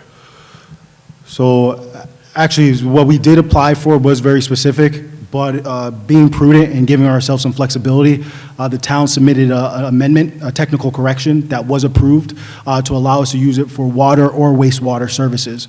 So we do have flexibility. That technical correction was approved. So we do have flexibility. That's going to be a holistic discussion that the town and the select board are going to have moving forward. Thank you, Justin. Thank you, Mr. Bakanowski. Sir. Chris Montfort, 5 Frederickson Road. Just a point of clarification. What I heard read by the advisory board member was 198,208, but what's printed in the warrant is 198,308. Right, I had in the motion 308. So just curious which number is the correct one. So I believe the motion was for 308. What is the? 308. 308 is the correct number. Thank you for catching that. Glad someone's paying attention. Okay. Seeing no other questions on our wastewater budget, it requires a majority vote. All those in favor say aye. Aye. All those opposed, no. It passes unanimously. Article 9, capital non-borrowing. Mr. Lutz. Mr. Moderator, I move to indefinitely postpone Article 9. Been moved and seconded. Mr. Lutz. This article would authorize capital purchase during the upcoming fiscal year from operating funds. Currently, the town is not proposing any capital purchases, though there may be proposals to be considered at a later meeting, likely in the fall. Therefore, the advisory committee recommends to indefinitely postpone Article 9. It's an elaborate enticement to get you back to town meeting in the fall. This requires a simple majority vote to indefinitely postpone, which again is to kill this item for the time being. All those in favor say aye. Aye. All those opposed, no. It passes. Article 10, capital that would require borrowing. Mr. Lutz. Mr. Moderator, I move to indefinitely postpone Article 10. Do I have a second? Second. Been moved and seconded. Mr. Lutz. Similar to the previous article, this article would authorize capital purchase during the upcoming fiscal year through debt financing rather than operating funds. The town is not proposing any capital projects or purchases at this time, though if you want to come back to fall town meeting, we may have some on the agenda then. Therefore, the advisory committee recommends to indefinitely postpone Article 10. Same story. Any questions, comments? Seeing none. All those in favor of indefinite postponement say aye. Aye. All those opposed, no. It passes. Article 11, authorization of revolving fund spending limits. Ms. Seer. There's a slide for this I think one. there is a slide. There should be for this one.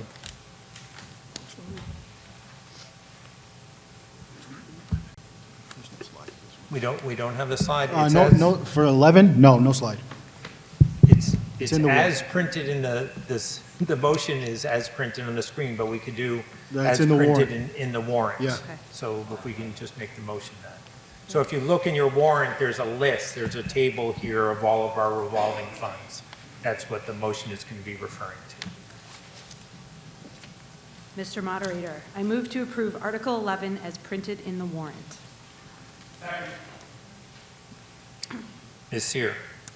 This article authorizes spending limits for the town revolving funds, which are unchanged from last year's fund limits. The advisory committee voted to support these fund limits. Thank you. Questions, comments? Revolving funds are just kind of a fund that money in, money out without having to go back to town meeting over and over again for various programs. It is a required article. Seeing no comments, all those in favor say aye. Aye. All those opposed, no. It passes. Article 12, annual authorization of state highway funds or roadway funds. Ms. Seer. Mr. Moderator, I move to approve Article 12 as printed in the warrant. Been moved and seconded. Ms. Seer. This standard article authorizes the Select Board to use the Chapter 90 funds received from the state for the maintenance, improvement, and construction of town roads. Thank you. Questions, comments? Mr. Diamond. Thank you, Mr. Moderator. Chapter 90 funds, could someone give a brief overview of how much funds we got this year and what the funds will be used for? That would be Todd, Justin, Blair. Don't everyone get up? I think Blair and then Todd.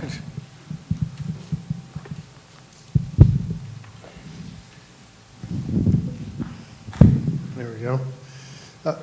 Could you just say the question one more time, Peter? Yes. How much funds do we receive for this fiscal year for Chapter 90 funds? Chapter 90 has been fairly flat for more than 10 years now. The state allocates $200 million throughout the Commonwealth. Our Chapter 90 funding has been right around $400,000. It does fluctuate slightly depending on, it's a percentage, so if other towns accept more roads, it does fluctuate a few $1,000s here and there, but it's been fairly flat, around 400. And then if the state finds that they have a surplus, occasionally we will get some additional funding, but it's certainly not a guaranteed number. When we plan on the number that we know we're going to have and hope for the best. And what typically would those funds be used for? Is it all for roads or for equipment, for example? Anything to do with the roads. You can use that for, you could use it for a dump truck if you wanted to. You could use it for part of a building if you wanted to. You just have to go through the state in order to have that set ahead of time. But anything to do with roadways is a pretty broad category. Could you give an example? So we're Yeah, just- is that enough? Well, no, it's not enough, but let's not have back and forth. If you have Through you? I'll let you have another question. I'm just curious what the money was spent on last year. The last couple of years has been all paving. Everything has been paving. We did Rockwood Road, Medway. Rockwood Road ate up more than $300,000 last year, so that was a long stretch. It took us a while to get there. Well, I'm going to give you one more. This is That's it. it. Okay. This is it. How much does it cost to pave a mile, roughly? It does fluctuate with the cost of fuel, because fuel is certainly part of asphalt, but it can be between $250,000 and $350,000 a mile, depending on the width of the road and curbing and so on. Thank you, Blair. Thank you, Peter. Okay. This is just, we're not appropriating the money. This is just to accept the state money. All those in favor say aye. Aye. All those opposed, no. It passes. Point of order, Mr. Moderator. Mr. Diamond, making a point of order. And I'd like to make a motion to move Article 32 to next in the list here after this, because it's about roads. Okay. Article 32 is for a roadway acceptance of Avery Way. This requires, if you want to take it out of order, and it's up to the town meeting if you want to take it out of order and consider a roadway acceptance next, it is a simple majority vote. It's not debatable. All those in favor of taking Article 32 out of order, say aye. Aye. All those opposed, no. It passes, so we will consider Article 32 Can I write it after? now. So, Ms. Terrio. No, I just asked for. Yeah. You made a motion, and the motion was voted, fill it up. You guys voted? Yeah. Mr. Moderator, I move that the town vote to accept as a public way the laying out by the Select Board of the private way known as Avery Way, as shown on a plan entitled As-Built Acceptance Plan Avery Way, dated January 23rd, 2025, prepared by United Consultants, Inc., a copy of which is on file with the town clerk. Upon such terms and conditions as are acceptable to the Select Board, and to acquire the fee interest in the way, sidewalks, water mains, hydrants, catch basins, and drainage structures as shown on said plan. Been moved and seconded. Ms. Terrio. Thank you. The advisory committee heard from the proponents regarding the acceptance of Avery Way. It was our understanding that any and all issues with Avery Way have been met and are in compliance with town regulations. The acceptance of Avery Way will allow for the transfer of ownership and the responsibility for the maintenance to the town, and Avery Way becomes a public way. This was a unanimous recommendation by the advisory committee. Thank you. Thank you. And can we confirm that the select board laid out Avery Way?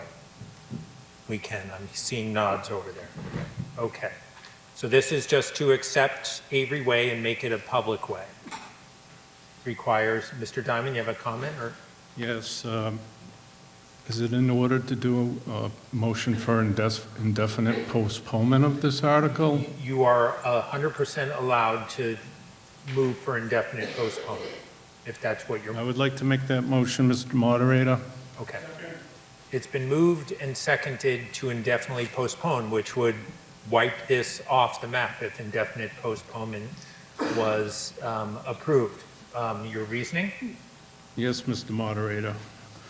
A few facts about this project. It's a 40B project comprising of 20 duplex buildings equaling 40 total homes. A 40B project circumvents town zoning bylaws. For example, our bylaws require 2 points of access for subdivisions of 25 lots or more, and dead-end streets cannot be more than 500 feet. This street is approximately 1,325 feet long. The street is 24 feet wide, which is about, and 1,325 is about a quarter-mile long. The acceptance of this road includes approximately a 50-foot wide right-of-way, which includes sidewalks, private parking overflow areas, and the cul-de-sac at the end. This property has a homeowners association that is responsible for maintaining the grounds of the property. This will be Norfolk's first road acceptance of a 40B project in Norfolk. All other 40B projects maintain their own property and roads. My concerns. Accepting this road will cost the town of Norfolk money that should be the responsibility of the homeowners association for that project. The town of Norfolk will be responsible for maintenance of the street over its life and the 50-foot right-of-way that includes sidewalks, private overflow parking areas, and the cul-de-sac at the end. This responsibility will include snow removal, sanding of the sidewalks, and clearing of the overflow parking areas. This responsibility by the town will also include future repairs to the road and sidewalks, resurfacing of the road after it fails. And the town will also be responsible for maintenance of the stormwater infrastructure and occasionally cleaning of the manholes. And transfer of this road to the town will make the town responsible for maintaining the trail from the project through the open space land to Juniper Road. So some of my questions, Mr. Moderator. So hold on. Okay. So before we have questions here, so that's an explanation and you used a bit of time. So, and I'll let you come back and speak a second time on your motion to indefinitely postpone. This is debatable, which means other people or town officials could comment if they so desire. Rich, hold on a sec. I want to hear from residents first, and then we'll hear.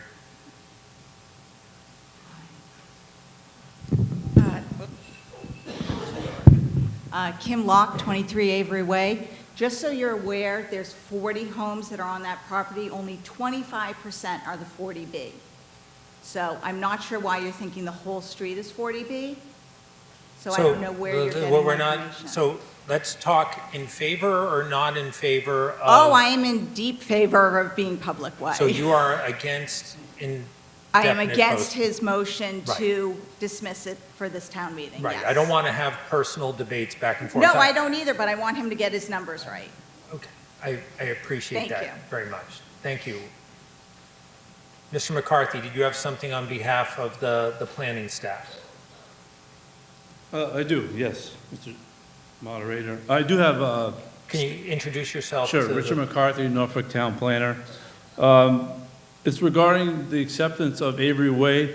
As Mr. Diamond mentioned, it was permitted as a comprehensive permit 40B. It was as permitted within the comprehensive permit with the intent that the road would become a public way. So I don't want to get into intent. So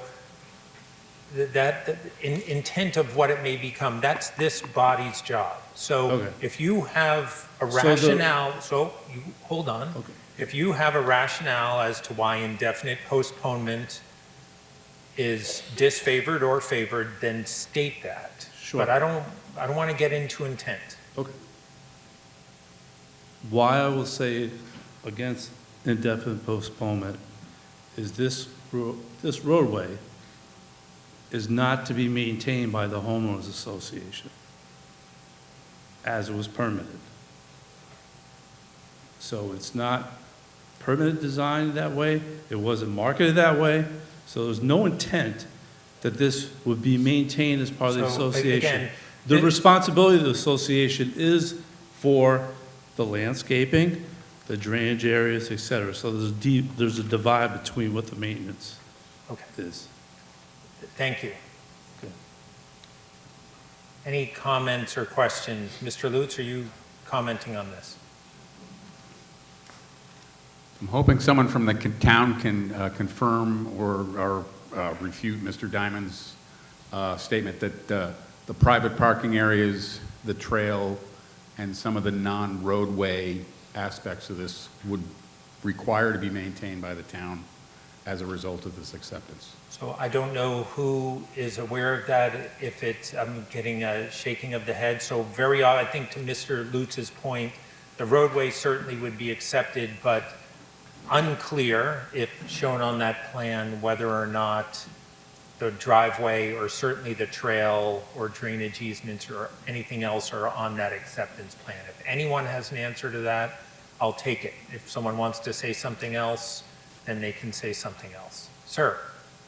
My name's Frank Prendergast. I'm from 11 Avery Way, and throughout this process, we've been told that it was the road that would be paved, and that was it. And the rest, the parking areas would be our responsibility, the homeowner's responsibility, as well as the maintenance of the trail. Right. I would through the assume that forest. the trail is not part of it. Yeah. But, okay, I appreciate that clarification from your perspective. And also, we've been going through this entire process with the understanding, from the marketing perspective, from the purchase, and Right, well, that's what this, and I appreciate that, but that's not what this body's concerned with. Is it a good idea to make it a public way or not? What was represented to folks or what it was marketed as, I don't think is really something that we discuss here. But if you think it's a great idea to make it a public way, then I think that's important I information. do indeed. Thank Okay, you. thank you. Mr. Garrity. I would actually like to ask the DPW, is Meeting House Road a public way? So I'm not. Well, there was an assertion that this is the first 40B road that will be a public way. And Meeting House Road it's a 40B. We did it, I don't know, 20 years ago at this point. Is that a public way? It is, so we're hearing yes. Thank you. Mr. Sprague. And then Mr. Crane, if you have something to add. Mr. Sprague. Thank you, Mr. Moderator. Ben Sprague, 264 Main Street. I think maybe to help everybody's not having the right information here, maybe the indefinite proposement, the motion to propose indefinitely to maybe November is to actually have clarification of where the right-of-way is. I think we're going off of assumptions here, and we actually don't have factual information, so I think it's not really fair to make a vote. I feel I couldn't make the right vote unless we actually have correct information of marked easements or marked right-of-way.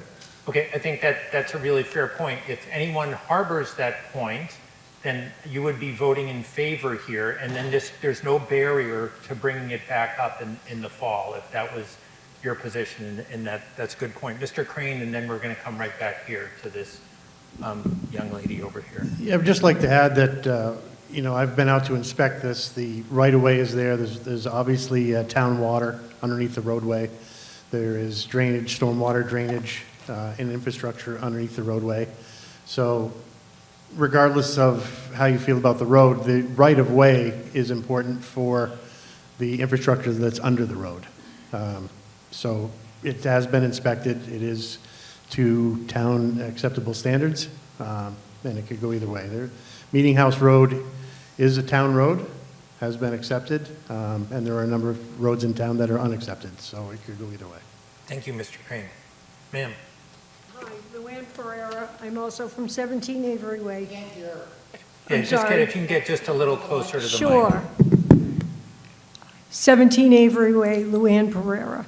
I have in my hand the Declaration of Trust and Common Scheme Restrictions of the Enclave at Norfolk Age Restricted Association Trust.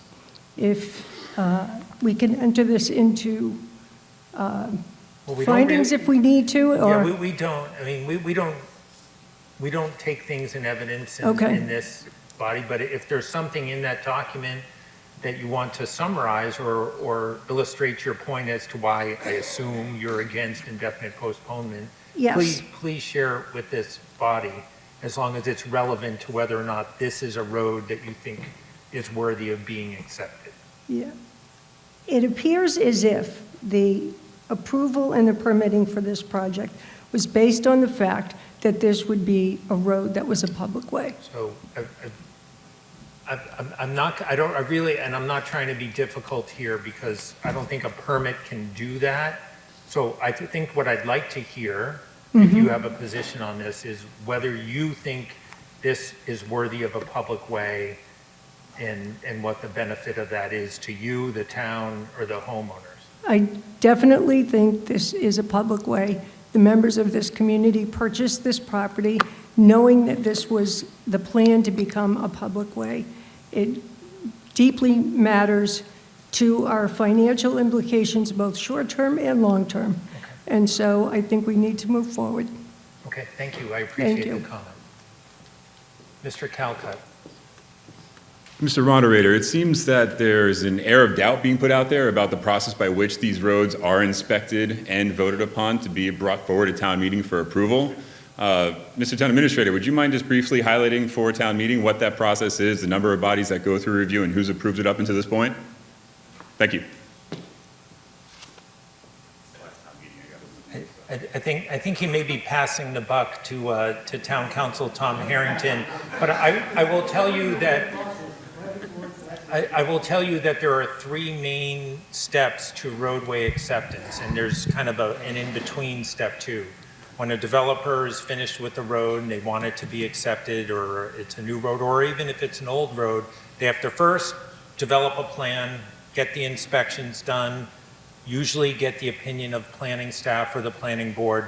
Then the first key step, the select board have to agree that it is acceptable to be presented at town meeting. That's called laying out a way. So far, Tom, okay? So far, so good. The second step is what we're doing right here, which is town meeting has to agree as well that this should become a public way. And then the third step happens after town meeting, where we acquire ownership either by gift or taking or some other device. Is that about right? That's right. And the one thing I'd add is that the select board hearing, there is a plan with meets and bounds which identifies specifically what the town would be acquiring. Thank you, Mr. Harrington. Okay, so we've heard a lot of Peter. Do you have any? I'll give you just a little bit, because we've been pretty repetitive here. We just went through a $55 million budget that's bursting at the seams. We had Thomas come up and talk about getting Cape Cod Estates paved. There's no money to do roads as it is, and we're accepting another road. And I just feel that the town should not bear the cost for maintenance of this property. So I ask for you to vote in favor of this. Thank you. Last word, Ms. Jacobson. We need a short person, Mike, around here. Thanks. Vertically Sorry, challenged. Had my high heels on too, Jay, but it didn't work. Sue Jacobson, I'm the Affordable Housing Director. So I just want to express a concern that I think people should be aware of. As they stated, 25% of these units are affordable, and these buyers have to qualify for mortgages, and the HOA fees are included. And my concern is that, you know, these, whether it's legal or not legal for this to be in a comprehensive permit that the road should be accepted, if this road is not accepted by the town, those affordable buyers could be put in a financial position where they are financially responsible for something that was not the intent from the beginning. So I just wanted to bring up that point. Thank you, Sue. Mr. Lutz, only if you had something new. Okay. All right, let me just explain where we are here. There's on the floor a motion for indefinite postponement. If you vote in favor of indefinite postponement, then we are not accepting this roadway. It's done. If you are in favor of accepting this roadway, you're going to vote no here, and then we'll go back to the original vote to accept it. So that would be a two-step. If you want to kill it and not accept this roadway, your vote's going to be aye, and that will be the only vote that we have on this article. Okay, I think we understand what we're doing. So all those in favor of indefinite postponement, please say aye. Aye. All those opposed? No. Okay, so that fails, I declare, by it did not achieve the requisite majority. So we are back to the original motion. Now, I think we've heard a lot about the pros and cons here, so I'm not sure we need any more debate. If someone has something new, I'll hear it. If it's the same stuff, then I think we're ready to vote. It looks like we're ready to vote. Acceptance of a roadway here where there's no money involved in the acceptance is a simple majority vote. All those in favor say aye. Aye. All those opposed, no? No. Okay, it passes by a clear majority. Thank you for the debate and discussion on this. All right. Now we're back to Article 13. Article 13, we don't take a motion under. It is committee reports. We have two. So we're first going to do, I believe, a library trustee, Mr. Beachkovsky, has something to say on behalf of the Norfolk Public Library. Hi, Brian Beachkovsky, 94 Boardman Street. I'm one of the town's library trustees. And I just want to take a minute to say thank you to the town for participating in the heart of the town, coming to the library, especially to the Friends of the Norfolk Town Library who have been working with the library and making so many of the programs and other things possible. And I will keep it brief because I know it's a long meeting, but I want to highlight some of those other partnerships we have around town for programs. There's a new program that we're doing with the Council on Aging called Memory Cafe. It's a social gathering for people living with memory changes and their caregivers to enjoy a variety of interactive activities. This will start June 25th and take place each month. Please register with the Council on Aging or at the library. Summer Reading, which is the library's biggest program, is also starting. Registration is open right now and will officially be kicking off on June 16th through August 9th. You can register anytime between now through August to get into the summer reading program. Fairy Tale Ballet Camp is being put on with the Exhale Dance Studio. That's going to be June 16 through 20. There are 2 spots still open, so if you have kiddos between 3 and 6 that would want to give that a shot, come down to the library and try that out. And the last one, just because the entertainment's so great with the names, Tunes for Tots is a concert series that's going to be held with the Norfolk Recreation Committee. Those are Tuesday, June 24th through July 22nd, 5:45 at Town Hill. If it's raining, we'll do that in the community room. The performers are Jungle Jim, Toe Jam, Roly Poly Guacamole, The Bananas, and Ben Anna. There's a theme there. Plenty more going on at your library. It's the heart of the community. Come down, be there with your friends, host a meeting there, whatever you need to do. Please let us know if there's any way we can make the library better for you and the community. Thank you, Mr. Moderator. Thank you, Mr. Beachkovsky. I believe we have a short and maybe our last update on from the Fire Station Building Committee. I'll be very brief on behalf of the Fire Station Building Committee and the chair who couldn't make it today. As the moderator said, this probably will be the last update from the Fire Station Building Committee. The work is almost complete with the fire station. As you all know, our team did move in. The contractor is working on some punch list items, largely painting, touching up, some landscaping. Site work will essentially be complete by the end of this month. The committee is meeting next week, 5/21, to discuss an official ribbon cutting day, so hopefully we see plenty of people going out there. On behalf of the Fire Station Building Committee, we want to just thank the town again for the commitment to the project, the engagement, the hard work by the design team, contractor, OPM. And I particularly want to give a shout out to our Fire Station Building Committee because the last part of the update is the project is continuing to track well.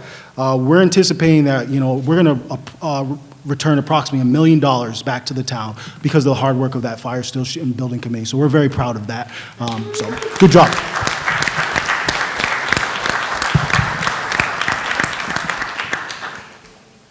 Thank you very much. Okay, we're moving along.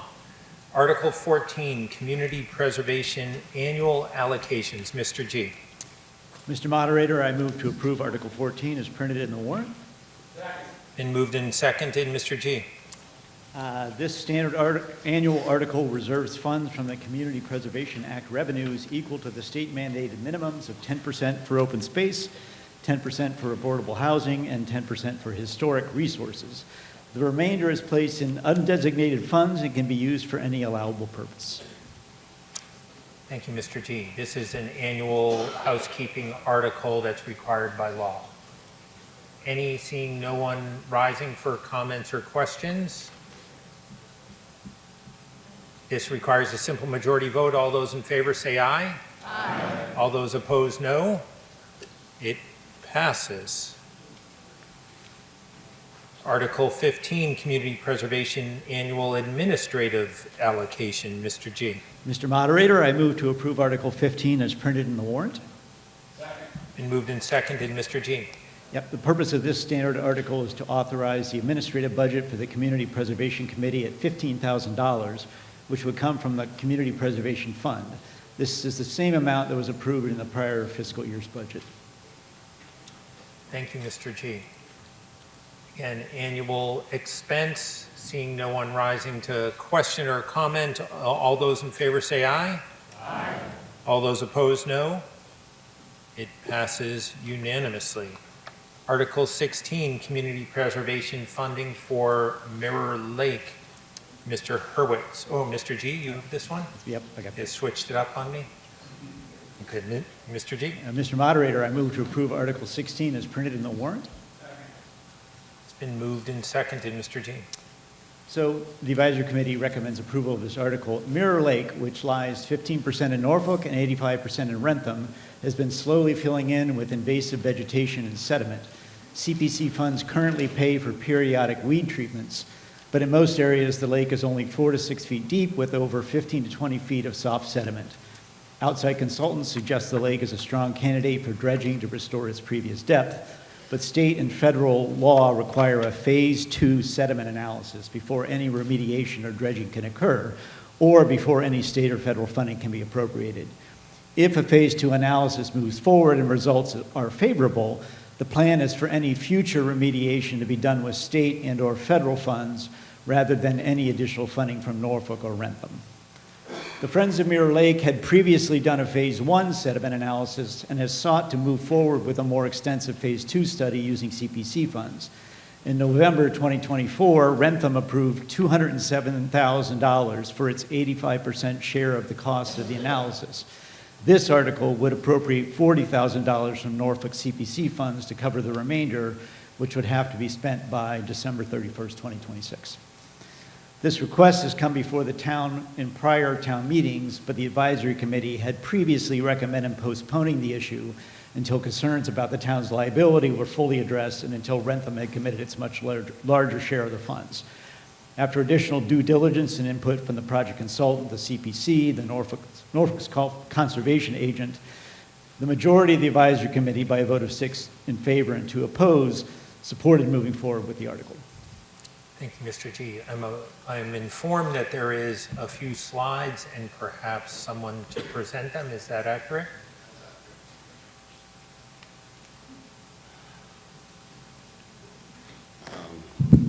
Thank you, Mr. Moderator. My name is Michael Carr. I live at 51 Mirror Lake Ave in Norfolk.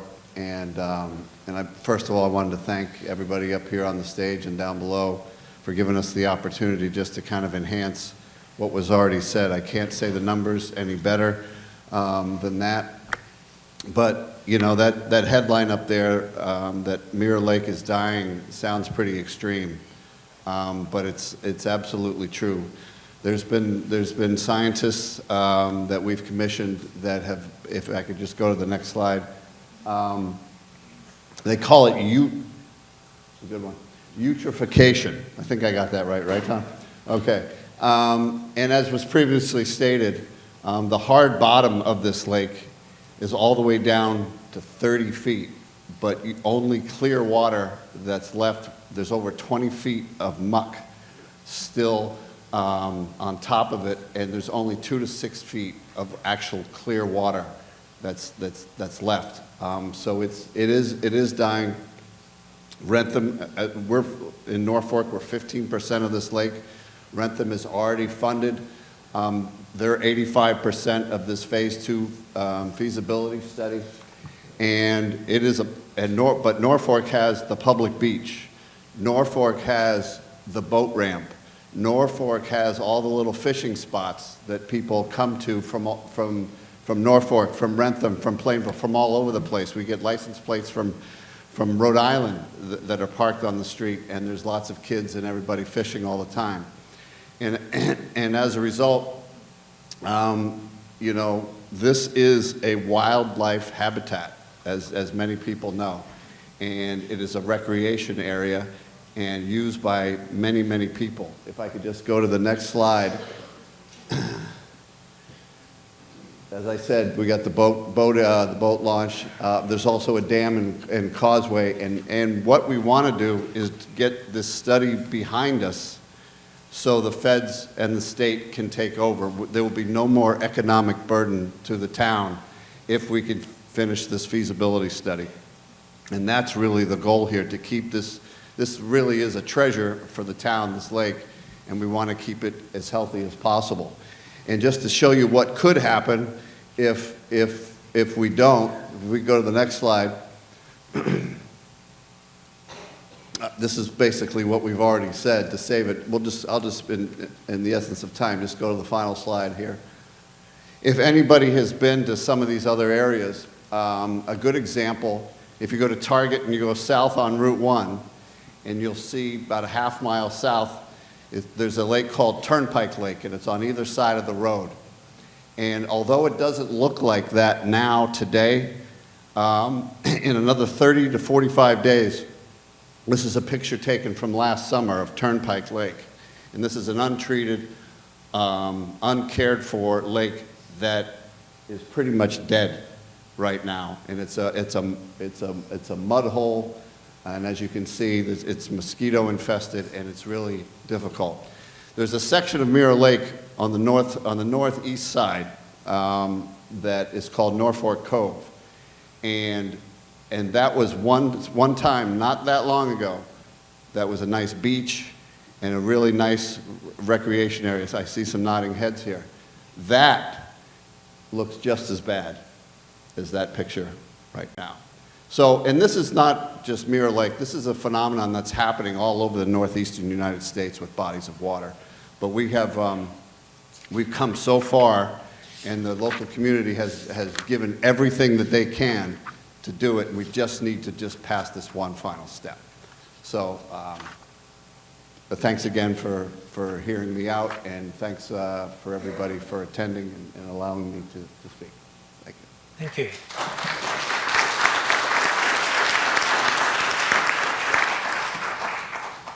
Anyone else want to discuss? Mr. Bakanowski. It's going to be a tough audience here. So I've been in the environmental field 45 years, and the first job was actually sampling sediments in Boston Harbor. The last 5 years I've spent working with the town of Concord doing a technical review. I'm not managing the project, but Warner's Pond, if you know where that is, near the Route 2 Rotary. The The town of Concord is into dam repair, 1.8 million, purchase of property to allow access to a canoe launch, about 2.7 million. They're looking at 4 acres of land that needs to be dredged in this pond to facilitate boat launching. And they're talking $22 million for 4 acres. So put that in comparison. Warner's Pond, the entire area is 54 acres, 45 is water. This is, I believe, 69 acres of water. So you're looking at an apples to orange comparison to a certain degree, but let's look at the science of the testing that was done here. They didn't test for synthetic organic compounds. I used to be an LSP until 4 years ago, and I understand what you have to do to get these materials removed because it's hazardous, could be regulated, whatever. The land farming that's being proposed by TRC, who is a consultant, they've got to find 20 acres to try and land farm this or haul it off. The more you're going to haul off, the more it's going to be. So the phase 1 work that was done was inadequate. If I could take a 8.5 by 11 piece of paper, that's the pond, they have 2 samples. To give you an idea, the 4 acres that Concord's looking at, they have 170 samples for 4 acres. So when you look at the proposed, knowing what the cost to do for this, know what it costs to do the sampling for the phase 2, they're going to be short. So I don't think that's enough money. So that's some of the science that isn't very solid here. This project, if I had to put it in a very polite way, this is a project that's death by 1,000 cuts. And the reason why is that TRC is piecemealing the project to make it manageable financially. But in the end, you're not going to have the best project. You will come up with more questions before you get to the end. And every question will probably be another 6 figures, could be 7 figures for all you know. So the involvement with the town should have been 2 years ago, 5 years ago when this was started, and that hasn't happened. I've talked with Caitlin, the conservation agent, and that's one of her concerns.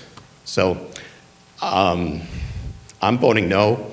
You can vote yes if you want, but there's some problems with this project is where it stands right now. Thank you. Thank you, Mr. Bakanowski. Just one more note. What we're asking for is approval on the study, not the project. I think that's important to note here. And number 2 is that the Conservation Committee and the CPC has approved this, and that's why I'm here today. So I think, you know, what lies down the road lies down the road. We're looking to do our part with Rentham for the study, and that's it today. I just want to make that clear. Thanks. Thank you, Mr. Carr. Okay. Looks like we're ready to vote here. This is an expenditure of CPA funds. It requires a simple majority vote. If you're in favor of extending the CPA funds for this study, say aye. So all those in favor say aye. Aye. All those opposed, no. No. It passes by a clear majority.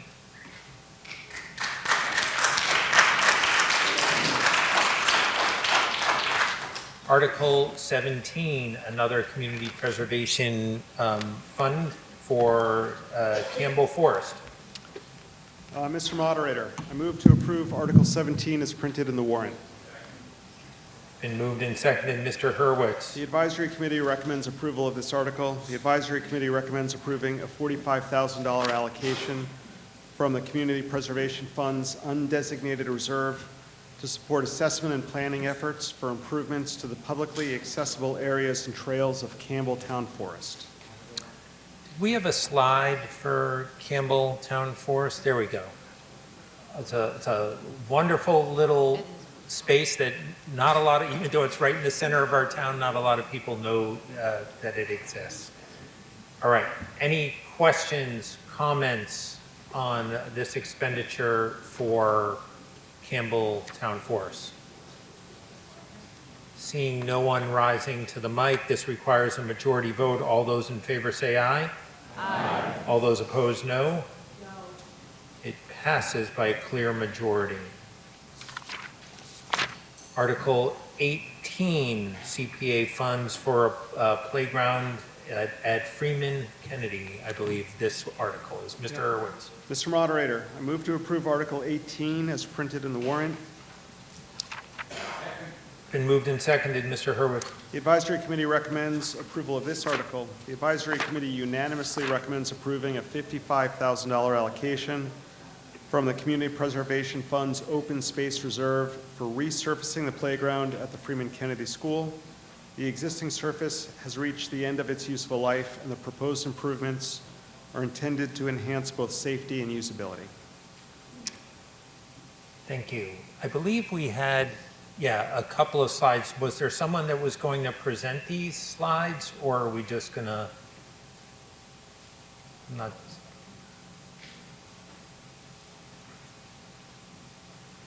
Good evening, everyone. My name is Tim Shaw. I'm the Facility Director for the Town of Norfolk and Norfolk Public Schools. Today we have just a few pictures of the existing conditions of the Freeman Kennedy School for Article 18, as well as some pictures for the HL Day Playground, which is in the following article. It's the next article, so we're going to, these slides apply to this article, and then the next article, which is funds for the HOD playground. If you could go to the next slide, please. I don't know who's, someone got the clicker here? Here we go. So these are some photos of the HL Day, which is the next article. This shows some seam separations from the turf and what we call spaghetti ground surface over at the HL Day School. These seams are no longer repairable, thus requiring a replacement. And the intent of this project will be to remove the upper surface, and then we will be reusing the subsurface material so that it's helped keep costs down for that project. If you go to the next slide, please. This is just some additional photos, the blue being that spaghetti kind of rubbery surface, and then the green turf material. Next photo, please. I think that may have been it. Oh, well, I will talk a little bit about the Freeman Kennedy playground. So there we have about 9,000 square feet of poured-in-place rubber. Over the last several years, there have been some patches that have been made as some of the surface has been damaged. The intent of this project is for us to use some rubber matting in high-traffic areas to help preserve those patches and the high-traffic areas so that we can kind of extend the life of the surface we have now. Thank you. Thank you. Any other questions or comments? This article is about Freeman Kennedy, and then we will get to H. Olive Day in the next article. Seeing no one else rising, requires a majority vote. All those in favor say aye. Aye. All those opposed, no. It passes.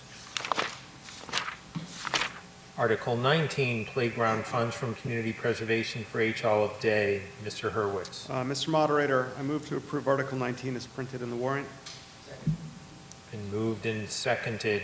Mr. Hurwitz. The Advisory Committee unanimously recommends approving an $83,000 allocation from the Community Preservation Fund's Open Space Reserve for resurfacing the playground at the H. Olive Day School. The existing surface has reached the end of its useful life, and the proposed improvements are intended to enhance both safety and usability. Thank you, Mr. Hurwitz. So we've had a presentation on this. Seeing no one else rising, I think we're ready for the vote. All those in favor say aye. Aye. All those opposed, no. It passes. Article 21, we're getting to, there's going to be a few zoning articles here. 20. Article 20. Community Preservation Funds for extension of a project for pickleball courts. Mr. Moderator, I move to approve Article 20 as printed in the warrant. Been moved and seconded. Mr. G. Yep, the Advisory Committee recommends approval of this article. So a year ago, at the May 2024 town meeting, voted to appropriate $112,600 from the Community Preservation Fund undesignated reserve for the creation of 3 pickleball courts at the Pond Street Recreation Complex. The approved article, which was Article 22 last year, stated that the funds appropriated must be used by June 30, 2026, or they would be returned to their source and no longer be available for expenditure on the project. Since then, the town has determined that additional time may be needed for the necessary permitting process and is looking to extend the deadline by 1 additional year to June 30, 2027.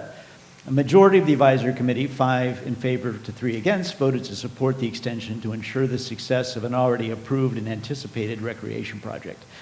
Concerns raised about extending the time frame included the potential risk of increased costs, though any additional funding would have to be approved at a town meeting.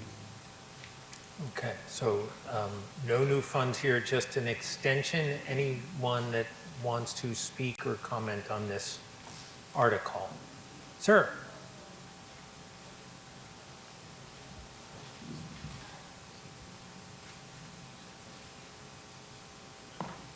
Jeff Berkner, Wampanoag Ave. Is it December 2027 or June 2027? Seems to be a conflict on page 9 and page 10. Stated June, but in the warrant it says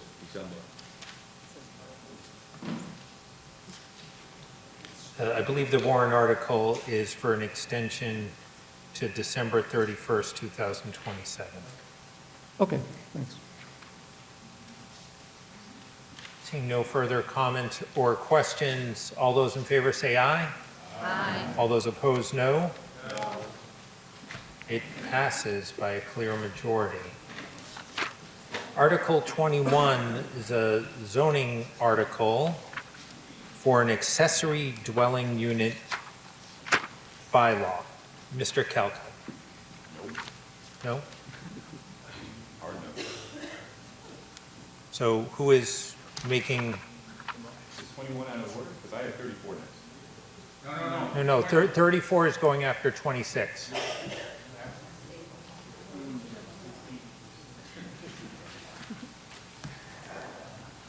Don't question me. In my first one, too, right? Mr. Moderator, I move to approve Article 21 as printed in the warrant. Mr. Calcutt. With the passage of the Affordable Homes Act in August of last year, regulations surrounding accessory dwelling units were significantly changed at the state level. This law took effect on February 2nd, 2025, and each municipality will require revision and updates to local bylaws to align with the new state law. While much of the proposed changes for Norfolk directly align with the state language, including considerations like requiring site plan review and abutter notice, ensure there is consistency with the other local review standards. Thank you. And we have a presentation by the planning board. Before we do that, Ms. Mio, can we get the official recommendation from the planning board on this? You recommend approval? The planning board recommends approval of this article. So we have a short presentation here, so It is have short. at it. You can go to the next slide. Closer to the microphone, please. Oh, sure. Thanks, Donna. So Melissa Mayo, I am a member of the planning board here in Norfolk. The planning board have been working on, prior to the law that Mr. Calcutt mentioned, the planning board was actually already prioritizing accessory dwelling units in Norfolk. I will just give you a little bit, I know some of you have seen this presentation, some of you haven't, so I'll just go through kind of the highlights of how we got here and explain the vote, which it's a little bit different than it usually is. So go ahead to the next slide, please. So for anybody that doesn't know what accessory dwelling units are, or ADUs is typically what I'll call them, so if you hear me call it that, that's why. It's just an acronym, but it's a self-contained housing unit inclusive of sleeping, cooking, sanitary facilities, and it's on the same lot as the principal dwelling. If you've heard of something called granny flats, that's what would really be a detached ADU. Or in-law apartments, that's usually attached to the house, and those are both examples of ADUs. They're all kind of bulked in together. There's a lot of different options there, so I just wanted to show that. That's actually from the Massachusetts website, and I thought it was a really good depiction of all the different options that it could be. So I just wanted to show you all that. The detached unit, it could be, I'll show you some real life examples of kind of a couple of common ones that you'll see for ADUs that I've researched in other locations where they already have this passed. But there's, if you have a garage, you could put a space above it. If you have a finished basement, you could put an apartment down below.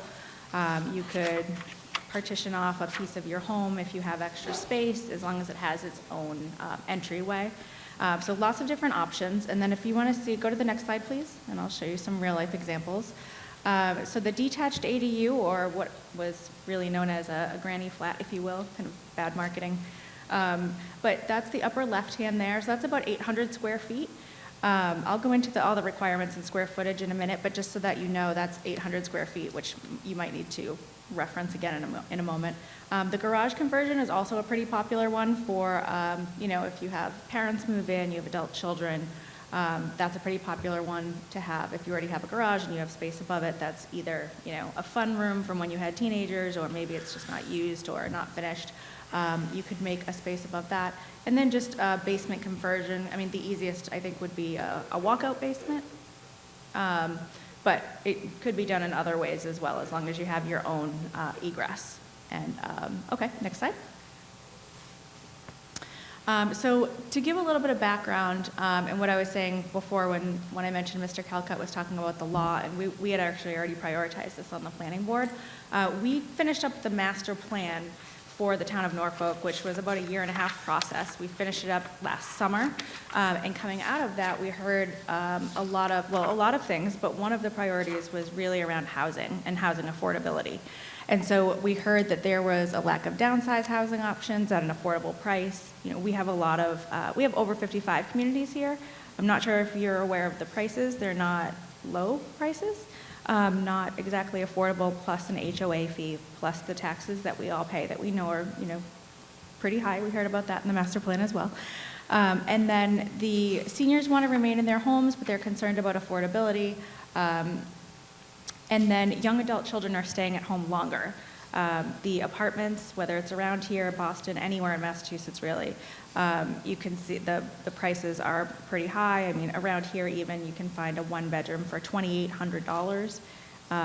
So there's not really a lot that's affordable. So for older children, or, so they can kind of save up, they can still pay rent to you as their parent/landlord, learn some responsibility, have some privacy, and then hopefully save up money to buy a house one day.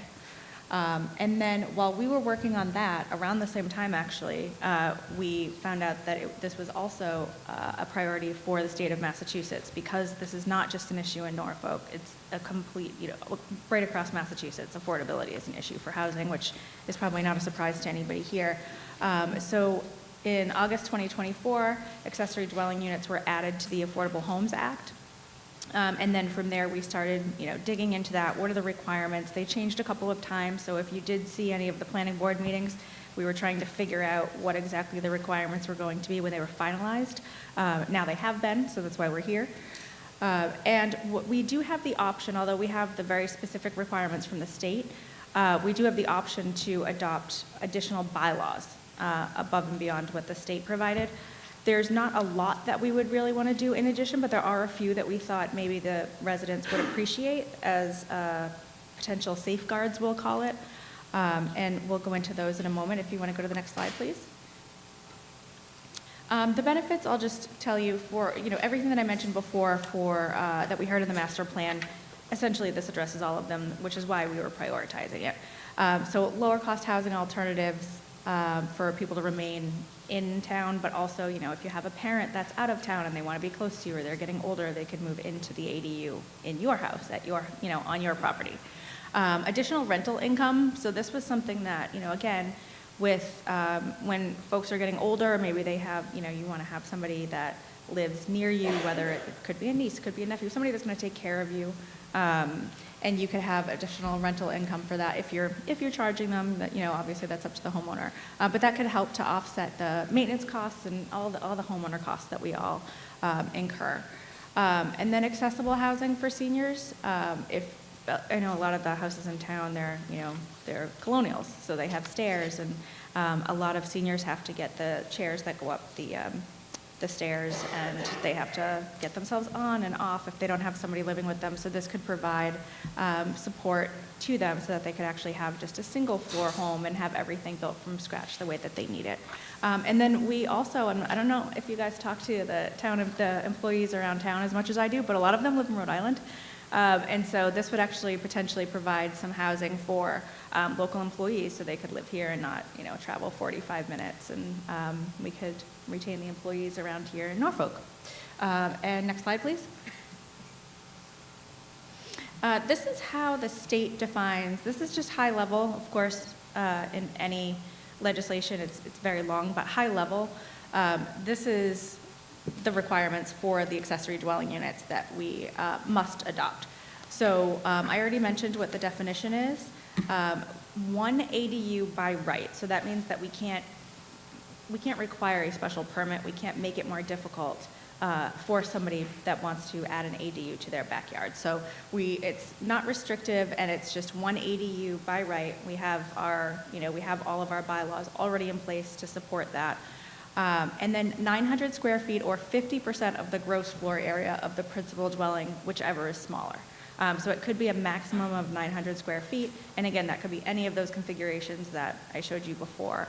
And then one off-street parking spot is required. That could just be in your existing driveway if that, if it works for you in your house. And then it's not required, the parking space is not required within a half a mile from the train station. And that's when you're looking at a map, and so a half a mile, in a circle around. And we can't, like I mentioned, we do have a couple of bylaws to run by you for your review and approval if you'd like to adopt them. We can't be too restrictive. So that's why you'll just see a couple of them there, and we're happy to answer any questions that you have. Why didn't we do X, Y, and Z? It's probably because it's too restrictive, but happy to answer any questions. Next slide, please. This is a table that we put together to make it easier, hopefully, for all of you to see the differences between what we are proposing for the Norfolk bylaws with the state requirements, and then the state legislation on its own. And I mentioned before that this vote is a little bit different than usual, and that's because, and I'll explain this again in a second just to make sure you all understand again, but we can choose to adopt the Norfolk bylaws that I'll review in a second, or we can choose not to do that, and then we'll just have the state regulations. But either way, this is something that is moving forward, so it's due like the bylaws that the planning board came up with in addition to the state requirements, or do you not like them? And in that case, you would just go with, it would be a no vote, and it would just stay with the state legislation. So what we had added, the first two are the same, first two rows there, and then going down Norfolk first, so site plan review and a butter notice. This is something that would not be required by the state, but we are proposing that it would be required in Norfolk. And so site plan review, we can't say no, right? We can't say no to it, it's by right. But what we would like to do is just help homeowners to say, if you come to us and you say, I'd like the site plan review, this is getting into, I don't want to get into too much technical detail, but we have tried to make it as easy as possible and without costing a lot of money for the homeowner. So we would do a public meeting, which is different than a hearing. A hearing, you pay several $100s to put it in a newspaper. There's a whole bunch of red tape there. We're just trying to make this simple and easy so that we can just help the residents. The abutter notice would be mailed out so that your neighbors would know that you're going to have an ADU. And this is only if your blueprint of your home is changing. If you're making it bigger and you're adding on to the home, then it would be site plan review. If you are proposing that you would like one of the detached ADUs, that's obviously a big change for your neighbors as well. So it would just give the opportunity for neighbors to come and ask questions, for us to see the site plan, give you feedback that we have just from our careers and knowing things about construction, and help you in that way. And then we did talk about additional ADUs. We are proposing a maximum of 2, and it also requires an additional 10,000 square feet of land, which land isn't usually talked about in square feet, but it's approximately a quarter acre. So if you have another quarter acre-ish, 10,000 square feet, you could potentially have another ADU. So this could be, for the example of, I think my generation is called the sandwich generation or something like that, where you're taking care of your children and your parents. So, if my daughter was grown and she could have one of the ADUs and my parents could have the other, something like that, or, everybody's situation is different family-wise, but this would give people, if they have a lot that is large enough, to have a potential maximum of 2 ADUs. Short-term rental is something that we went back and forth on. What we came to was basically, we kept hearing over and over and over during the master plan process that everybody loves the character of Norfolk and they love the small town feel. And, so if we have short-term rentals, so think like Airbnb for these ADUs, what does that do to the character of Norfolk? And is it too big of a change right away? And we went back and forth on this for months in meetings. And what we said was there's some sporting event, what is it? The soccer one that you guys, well, World Cup, just the World Cup, is coming, and we were saying, that could be a potential option for people to rent out the ADU, but is that really what the town wants? Is that what the people want? And when they say, small town character and all of that. So we decided that we would propose no short-term rentals for now, and then get a few of them under our belt, figure out, how it goes, and then if residents wanted to, you could come back to the planning board, you can do a citizens petition, we can talk about it in the future if you wanted to be able to add that, but we thought this was the safest bet because it's such a big change, and we've had a fair amount of zoning changes recently. And then an ADU within the front yard setback. So we are proposing that there would be no ADU in the front yard, which I would imagine you would all appreciate. I don't know for sure. I appreciate that one. Just so we don't have ADUs popping up in people's front yards all over the town, which again would change that character that pretty much everyone in the master plan meetings kept mentioning to us was so important to them. So if you choose the Norfolk bylaws to adopt those, it's everything that you see in that category there, no short-term rentals, and the ADU would not be allowed in the front yard. If you don't like that, then you can choose the state legislation, and in that case, you see there that we would be able to have short-term rentals. The ADU could potentially be in the front yard. There would be no site plan review. You would go straight to the building office with to get your permits. They would review everything for you there. No abutters notice for the neighbors, and they would just be one ADU total. So next slide. And so this just explains the vote because, again, it's a little bit tricky. It's not our usual. A vote yes is voting on the additional town bylaws that we just reviewed in that table. A no vote is to stay with the state regulations, but either way, like I said, it's now a statewide by right offering. So we either want to have more safeguards on our bylaws or not, and that's up to you. Thank you. Questions, comments? Mr. Byron?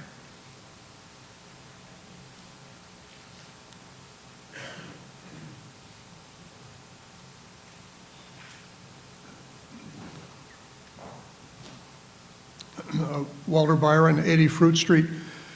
The site plan review, does that include a Board of Health examination of the septic capability of the system that exists with the additional flow that would be incurred due to the additional people in the ADU? So I don't know if they're going to seek confirmation that exists, but Board of Health would be a separate process, and that's not part of the legislation. So I don't know, maybe during site plan review they'll have that inquiry, but they can't bypass the Board of Health requirements under this. Okay, understood.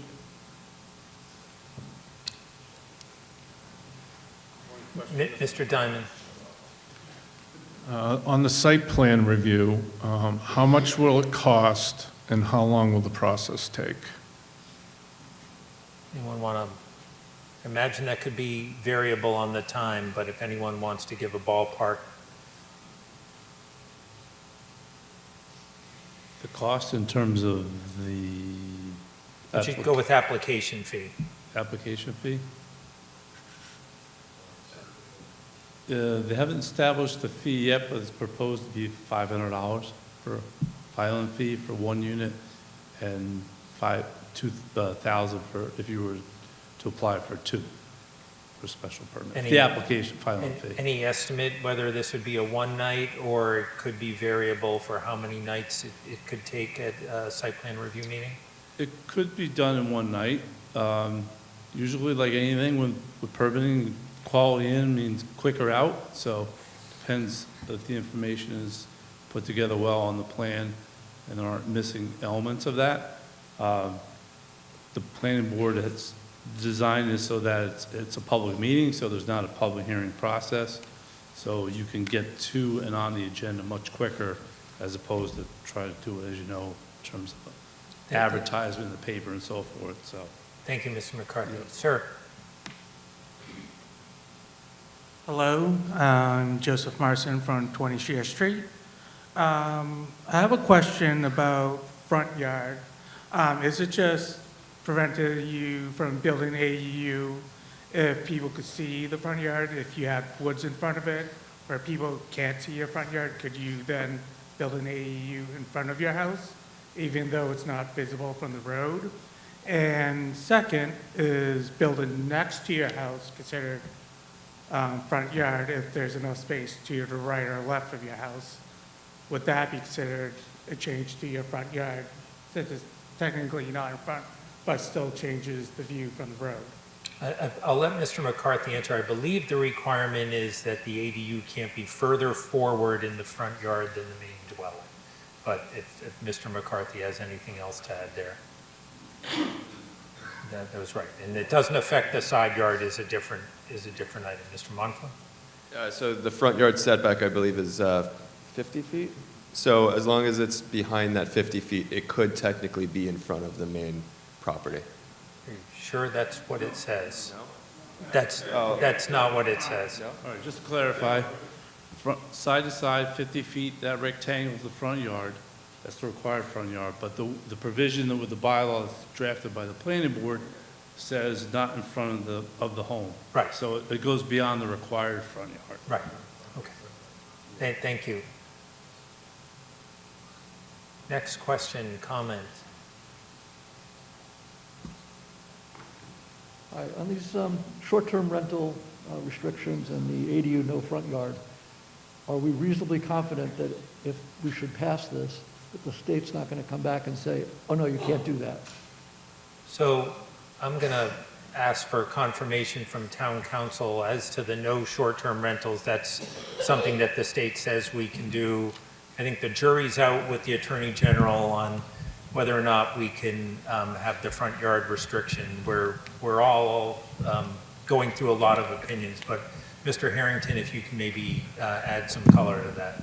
Yeah, thank you, Mr. Moderator. That's correct. So the short-term rental piece, I think we're on very solid ground.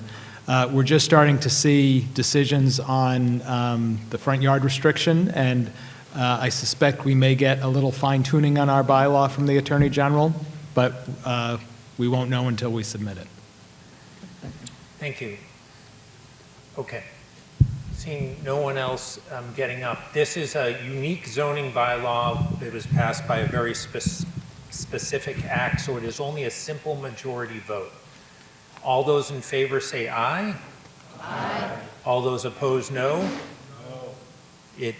In my judgment, the ayes have it. It passes. We are at Article 22. You're going to get it. You're getting the hang of it, rookie. Yeah. This is zoning EV charging stations. Mr. Garrity. You got the better pipes, though, Kevin. It's hard to compete with that. Article 22. Mr. Moderator, I move to approve Article 22 as written in the warrant. Been moved and seconded. Mr. Garrity. By a vote of 7-1, the advisory committee recommends approving this article. It creates a permitting path for electric vehicle charging stations in Norfolk. It sets up two kinds of stations, a commercial station or a non-commercial station. Commercial stations will charge, non-commercial stations will not charge. Commercial stations will have to go through site plan review unless they're in a residential zone, which would require a special permit. Non-commercial stations would not require any permitting through the planning board. The advisory board believes this article proposed common sense rules for the placement of these facilities and reflected a thoughtful approach to accommodating this new technology. Thank you. Can I get a planning board recommendation on this? Chris Montfort, Vice Chair of the Planning Board. We recommend approval of this article. Thank you. Questions, comments? Seeing none, this requires a 2/3 vote. All those in favor say aye. Aye. All those opposed, no. In my opinion, it passes by a 2/3 vote, and I so declare. Kevin, are you sure? This is Article 23, the zoning floodplain bylaw.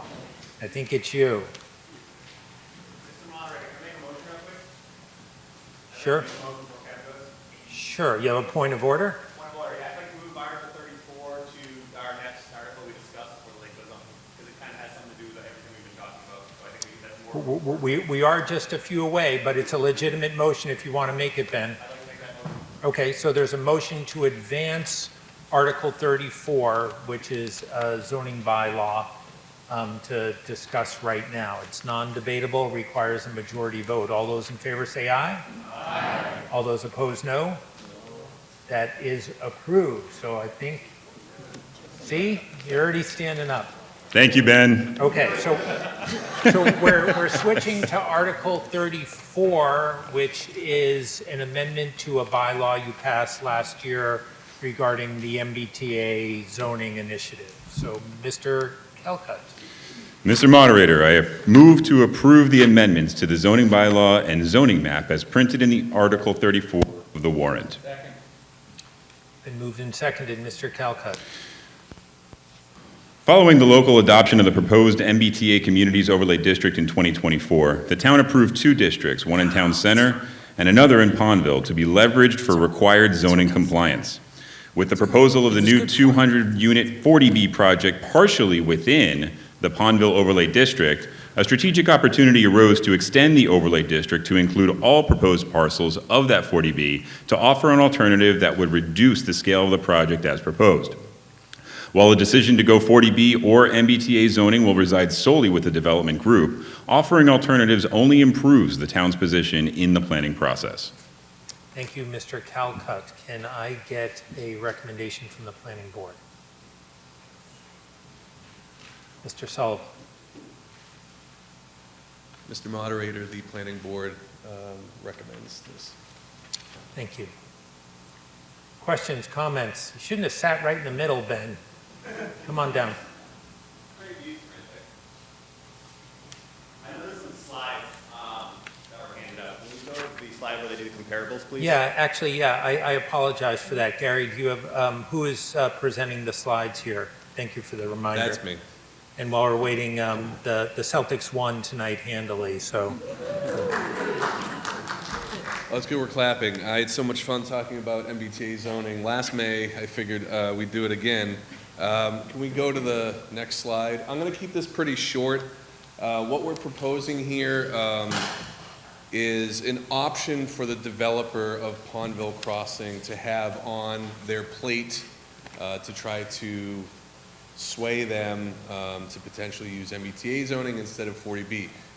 Here on the screen, this is the current proposal of that project, which currently is at 200 units. That is 5 stories, 4 stories of residential with parking underneath it, multiple buildings. You know, if this weren't 40B, you know, we wouldn't allow any sort of building at that height. We wouldn't allow any sort of density at this level. It's, you know, 27 units an acre, I believe. Yeah. So, yeah. So we looked at this and we said that I don't think is in the best interest of Norfolk. We need to start thinking of some constructive ways to give options, put options on the table for this developer to potentially look away from this. So what we do have at our disposal, if you go to the next slide, on the right-hand side of the screen, top, the gray part there, that is where we already put the Pondville area, or the Pondville section of our MBTA overlay. Remember, we had 2 districts set up, one in downtown, and then one over here in Pondville. We were allowed to do that for a lot of different reasons, and I can get into those if people have follow-up questions, but this is all reviewed last May. What we're thinking we could do is through town meeting, extend the MBTA zone, the overlay zone, to include if you look at the left-hand side of this screen, the area outlined in yellow. This is between Pine and Valley and Hill. So it's that area. Some of it is that cleared lot that you see if you drive by it today. If we extend it into this zone, if we extend the zone into this area, that would that would just be an extension of the overlay district. And I'm going to take a slide, next slide please, to go over what that actually means, what that puts on the table. Again, we are just giving the current developer options, to look at when they're considering, do they go through with their 40B permit or switch to something else. So this is just not pros and cons, just what it means for MBTA versus Chapter 40B. And keep in mind, if we vote yes on this and we extend the MBTA overlay district, that's not a requirement or a mandate for the developer to accept that. That's just an option to put on the table for them. Number of units, you saw the 200 unit structures in that first slide. MBTA would be limited to 140 units, and that's due to the density, 18 units per acre with MBTA, 27 units in this proposal, but it's theoretically, if the market dictates, 48, you do 48, it's 40B, it can go as high as they want, but this developer, the proposal is 27 units per acre. No age restriction on either. The 3-bedroom units, not required in MBTA, it's always an option. They can say, I want an entire building with 3-bedroom units. That market doesn't really bear that, so that wouldn't be the case. But for 40B, 10% affordable units have to be 3-bedroom units, so you will absolutely see 3-bedroom units in the 200-unit proposal under 40B. Affordable required for MBTA is only 10%. That's the way we structured the bylaw when we approved it last May. 25% is required for Chapter 40B. Number of units for our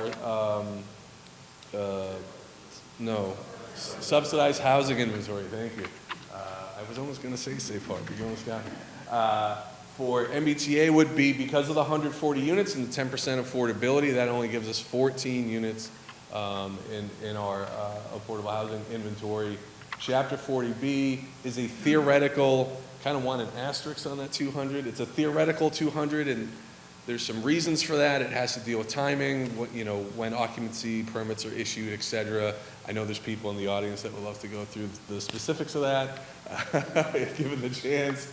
The permit granting authority, and this, I think, is the most important part for me, not because I'm on the planning board, just because we want to start, we are trying to use MBTA Communities Act, which was, for lack of a better term, forced down our throats, something that we felt took the ability of the town to kind of dictate what they want to do away from them. We're trying to claw some of that back. The permit granting authority with MBTA. Either scenario still needs to accept some of the considerations that have been made for the Metacomet Greenway and the rail line itself. There's likely a lot of legal hurdles to get the 200-unit proposal built as it was. The actual development plan that was submitted by the developer doesn't work because of some of the places that they've decided to show buildings, which violate some of those greenway and railroad setbacks. Pretty much what this is this is a chance for us to put, to extend the MBTA district overlay in order to give the developer that is working on Pondville Crossing an option to choose that if they wish, to try to lower density. That's like the specifics of that. I'm going to inject some opinion in here if I can, or just some thoughts on this. Can I roll into that, or should I step away and come back? If you can do it quickly. Yeah, right. I'll do this very quickly. So right now, that gray area I showed on the second slide, that is also 40B development, right? Well, it's only 59 units, but it is 40B development. That's high density. This, whether you're 140 units or 200 units, that's pretty dense. That's pretty big for this area.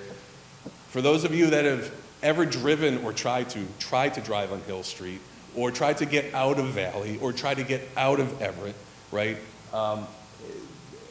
Anything at any size is going to be tough here, but there needs to be some sort of chance, right, for us to mitigate the impact of this development.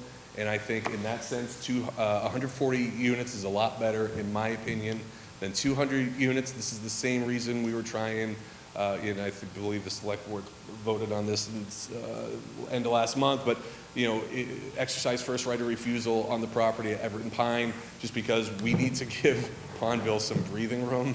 That's a lot of development in a short amount of time. I think I'm done. Do you want to add anything, Rich? I think you're done. I think I'm done. Thank you, Mr. Moderator. I'll answer any questions. Certainly. Mr. Sprague. You're not going to take quite that long. No, right? it's actually just one question. Can we, just so I can reference the comparable charts, can we go back to that slide? That's not my question, though. Prior slide. Right. There we go. All right, cool. So I just want to, so I understand this.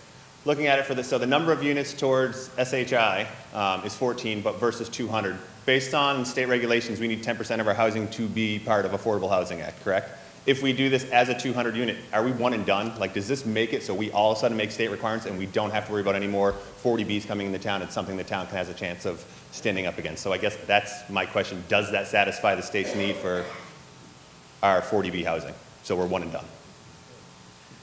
Who can say whether 200 units gets us to 10%? It certainly would buy us at least a year, maybe 2 years of safe harbor, Ben, but whether or not we get to 10%, Sue, do you have those numbers? So Ben, it's Sue Jacobson, the Affordable Housing Director. Jay's correct, it would get us 2 years of safe harbor, but whatever units are not complete and occupied at the end of those 2 years fall off of our SHI. So we would then be out of compliance again. So it's not the end-all be-all fix. And with the 59 units coming in across the street, they would count as well. Your subsidized housing inventory number is very fluid because you have the date that it's stamped by the town clerk's office, the 40B project, those units go on and your number increases, and then whatever is not occupied in a year falls off. And as we've seen in town with our 40B projects, they take between 2 to 3 years to be completed before we are then able to add everything back on. So, I would say to folks that we have a very strong affordable housing trust. We're a very active trust. They support this plan that our town planner came up with. We happen to think it was brilliant, but because we're not in a race to get to 10%. What's best is that we have projects that work well for the community, and I think we can all agree that Pondville getting hit with either 200 units or 259 units is not a great thing, but if we can mitigate some of it, this is a way to potentially mitigate it and hopefully the project come through the planning board and have that very experienced board making this the best that it can be. But, and maybe I didn't hear it, would at least temporarily, It would 200 units we would get us safe over- harbor for 2 years. No, for 2 years, how many units are we short from 10%? Do we know? I believe it gets us right under 10%. Okay, all right, because I think Ben asked For for 2 that. years. Okay, thank you. Ms. Whitney. Good. Elizabeth Whitney, 26 Valley Street, Pondville, 43 years. And I've seen a lot of changes in those 43 years. This is the most elaborate change called Pondville Crossing. And how I feel right now is any measures that we can take to exercise more control is the way I want to go. I want us to have a voice. We have a very coordinated, well-informed group. And I would like to follow the suggestion to, I think, Dan, it was you who was up at the microphone. If I have my It was names Gary, correct. I think. Gary, sorry. So I do feel that we should take this opportunity. And so I would support the previous speaker. Thank you very much. Thank you, B. Yeah. Ms. Bullock-Seeger.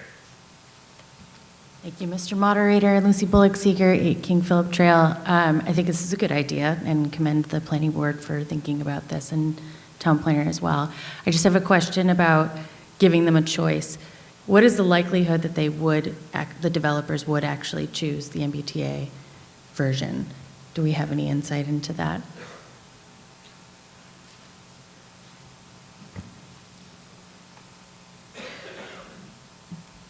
I will say this, if it passes, we're going to work darn hard to persuade them that, and the big thing is the wastewater, to try to persuade them in terms of they are proposing a packaged wastewater treatment plant. And so we need to kind of work with them in terms of trying to make those numbers work to go this option. So that's the biggest thing that they have said to me in pursuing this option. So if we get it, we're going to work darn hard, I will tell you. So there is something on the table to kind of help them come to the table. There's a couple of things to try to soften that blow, so there are balls in motion, if you will, but we got to get this first. Great. I support it. Thank you. Here, then there. Sir. Mr. Moderator, my name's Tom Cleverton. I'm the chair of the Affordable Housing Trust here in Norfolk. I wanted to make a little clarification because you were concerned about 200 units. Would it get us into safe harbor for 2 years? If we go with the choice of the MBTA with 140 units, that will give us 14 for our SHI. That actually is going to get us into 1 year into safe harbor. So our program is not to jump and get 200 units, to get 10%, and everybody's all happy. That's not what we are going methodically and building SHIs and trying to stay with the housing production plan to keep the town of Norfolk in its bucolic characteristic, rather than going into a project. And that's what this would be, at 200 units would be a project. Thank you. Thank you, Mr. Cleverton. Sir. Dan Kasmarek, 48 Everett Street. I think we fully, as a neighborhood group, sort of the unofficial leader of the neighborhood group, we fully support the overlay district expansion. We think it's an appropriate method of development for this piece of land. It is a difficult place for this type of density across either one of the options, just because of the roadways and traffic patterns that do exist out there currently. I do want to also mention that the project in either scenario still needs to accept some of the considerations that have been made for the Metacomet Greenway and the rail line itself. There's likely a lot of legal hurdles to get the 200-unit proposal built as it was. The actual development plan that was submitted by the developer doesn't work because of some of the places that they've decided to show buildings, which violate some of those greenway and railroad setbacks, easements. So we would, we understand that this land is developable in some manner, but we would really hope that everyone tries to make it as appropriate for the town as possible. Thank you. Thank you. For your visitor, correct? Yeah, owner, but not on the roll. All right. I mean, I don't want to hear your opinion. I'm an owner at 36 Everett Street. Yeah, but you're not a resident. Right? So, I mean, if you have I'm not trying to be short with you. When we have folks who are visitors, they're for facts. Yeah. That's why we would have them talk. If you're offering an opinion, I want to hear that from residents. And I appreciate that you probably have an opinion, but I think that's reserved for the folks that are residents. But if you have a fact that is important, I'd like to hear it from an owner's perspective. Yeah, no, just I think that I think having options is a good idea. Good. Okay, I appreciate it. And I'm sorry, I'm not meaning to cut anyone off. Okay, sir. I'm not a visitor. I live in Norfolk. There you go. I live on Everett Street. I just got a couple of questions. Sure. Is there a traffic study intended for Everett Street, Valley Street? I imagine any of these projects would have extensive Certainly in 40B, it would have an extensive And I traffic wonder study. what the time frame would be, because there's 300 apartments going to pop in South Walpole, too. I think that's something that they'll be discussing with the traffic analyst, but I'm sure that you'll be an active participant in whatever hearings and see that that happens. And I'm assuming you'll address the intersection of 115 and Everett Street then, too? A good traffic study would, it's that close. Because those, if you put a light in at Everett Street and 115, no one will ever be able to stop coming down the hill on 115. I don't think anyone really stops coming down that hill. Well, I tried to stop them coming on Right. Everett Street, but it doesn't work. No, those are all good concerns, and that's what either option is going to have that kind of review, for sure. Personally, I prefer no construction there at all, but I would prefer the lesser of the two evils then, too. And how are you going to handle the septic systems for 200 units? I think we heard that there was an on-site option for it, or that's where, we don't have a sewer system where we can give them capacity, so they're on their own. And have you taken into consideration how it's going to affect the school system, too? That question normally comes up. It's a little bit off limits in some permitting, but I'm sure the question will come up. Because we just built the school, which kind of taxed us quite a bit, though, too, so are we looking at another one, too? Right. Good questions to have answered during permitting. I just figured I'd bring up those points. Excellent. Thank you. Thank you. Okay. I want to just confirm that that this is an amendment, but the underlying one was a simple majority. This is a simple majority as well, right, Tom? Okay. This requires a simple majority vote because it's under a specific statute to promote housing. All those in favor say aye. Aye. All those opposed, no. I think it passed unanimously, certainly by a majority. Okay. I think we are back to 23. I'm waiting until you tell me. Mr. Calcutt, this is a required floodplain bylaw for zoning. Mr. Moderator, I move to approve Article 23 as printed in the warrant. It's been moved and seconded. Mr. Calcutt. Communities participating in the National Flood Insurance Program are required to keep their local floodplain regulations up to date with changes to FEMA's flood insurance rate maps. Like many other communities across the Commonwealth, Norfolk uses floodplain overlay districts to regulate development and construction within flood-prone areas, which require adjustment based on these FEMA map changes. This article seeks to do just that. Thank you. Planning Board. We recommend acceptance of this. Thank you. It's been moved and seconded and recommended by the Planning Board. Questions, comments? Is to make sure you still can get flood insurance. Seeing none, this requires a 2/3 vote. All those in favor say aye. Aye. All those opposed, no. It passes unanimously, certainly by a 2/3.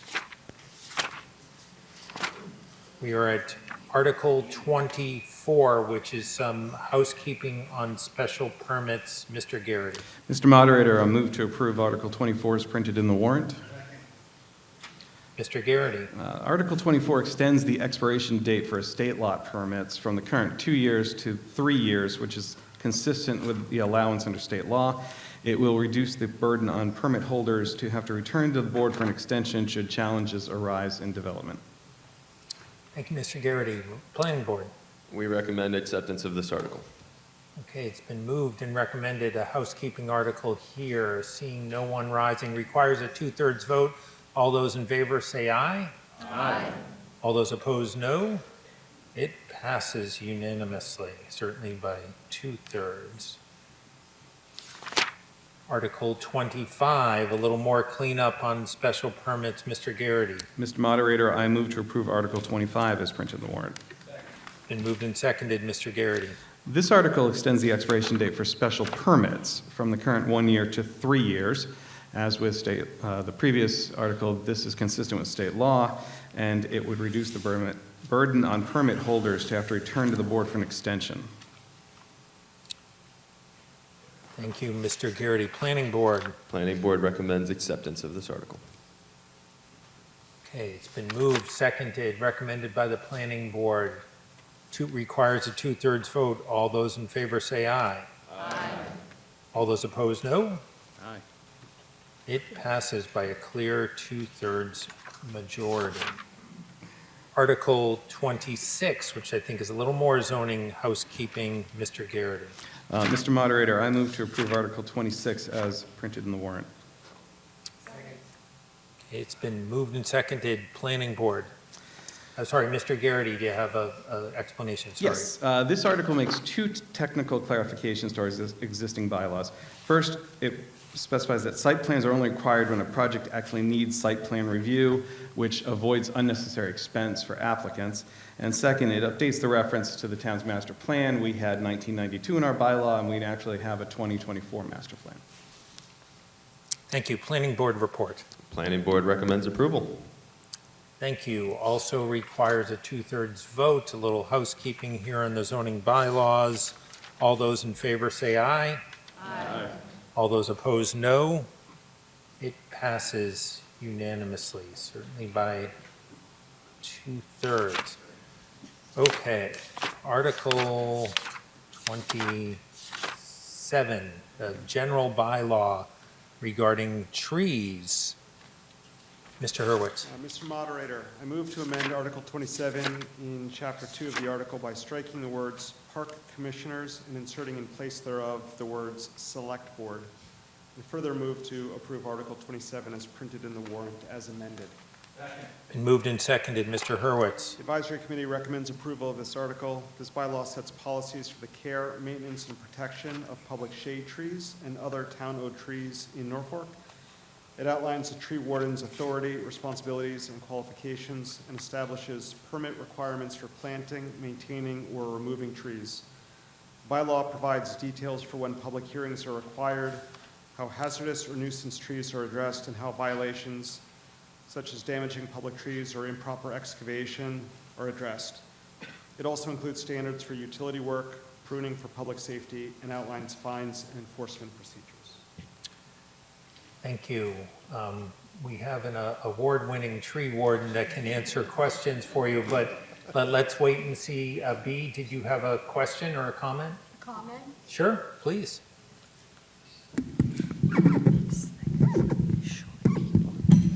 Elizabeth Whitney, 26 Valley Street, Pondville, 43 years. I love this bylaw proposal, especially as I've observed much development in my own neighborhood for a long, long time.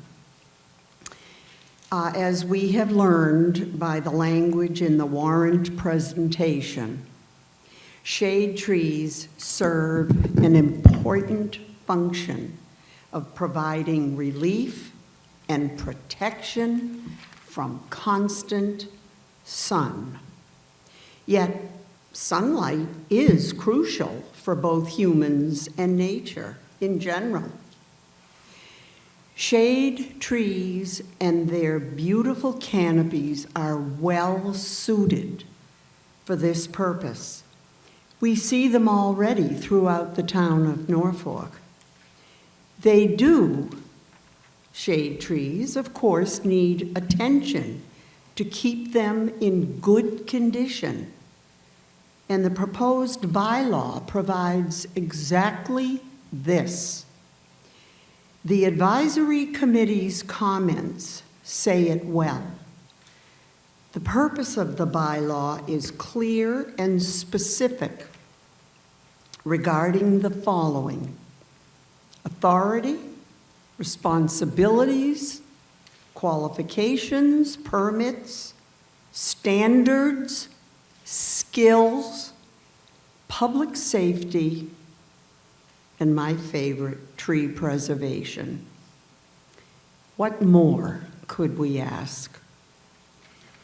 In conclusion, this very comprehensive and workable bylaw, Article 27 on the agenda, asks for approval. It's definitely a yes for me. And it's not because I'm married to an arborist who worked for many, many, many years, trimming trees for many of these reasons. A yes vote is what I'm asking for our town's delightful and helpful shade trees. Thank you. Thank you, B.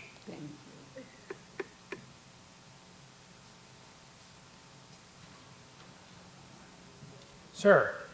Yes. Come on down. So Jeffrey Thumb, 58 Fruit Street, 40 years. Great. Oh, now you did it.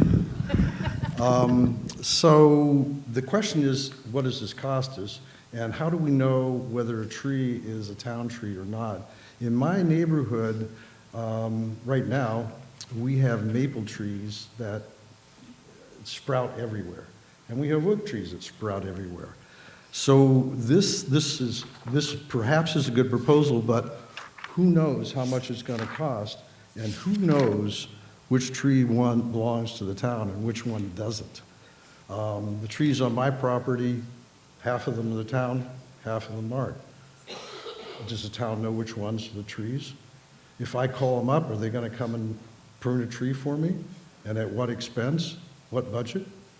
In the past, we've had the proposal to do this and replace trees, which is a good idea maybe in Florida, where trees don't spontaneously grow, but here in New England, it's a short growing season. They're all over the place. I have to cut them down every year. So I don't see the value in this proposal. Thank you.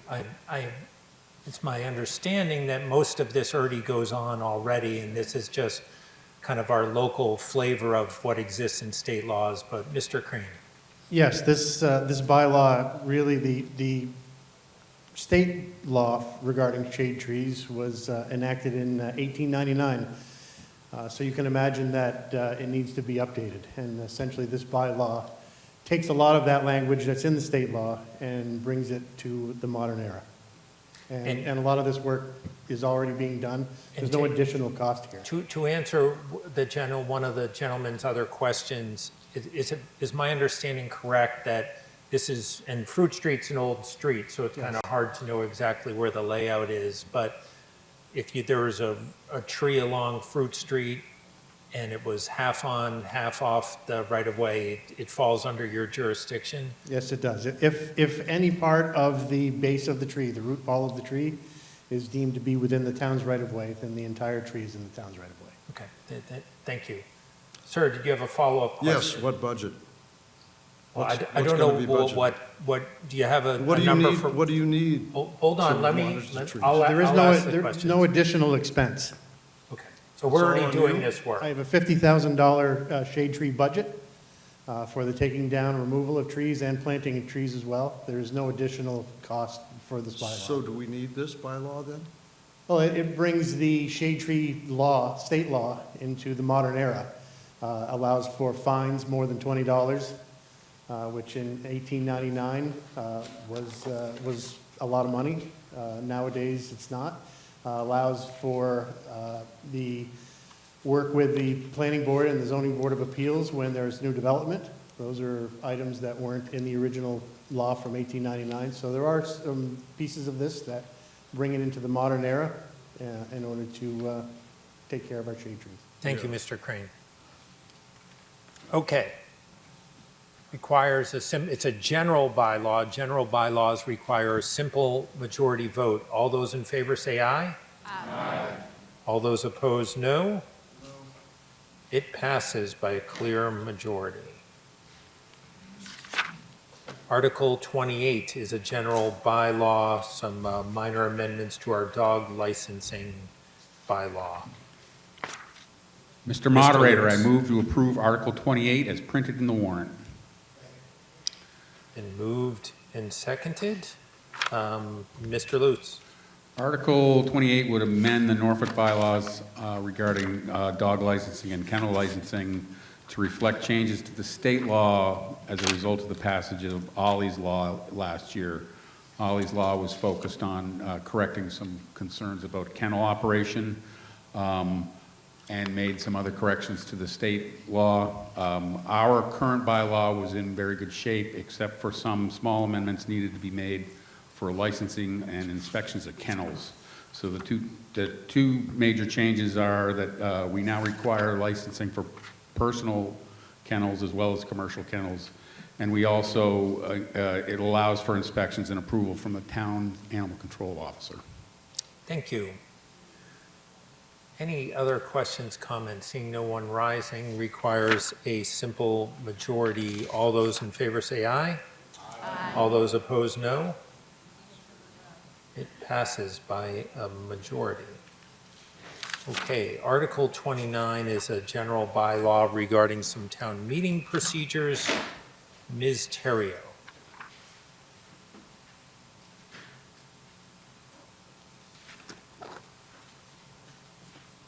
I get the job of keeping everybody awake.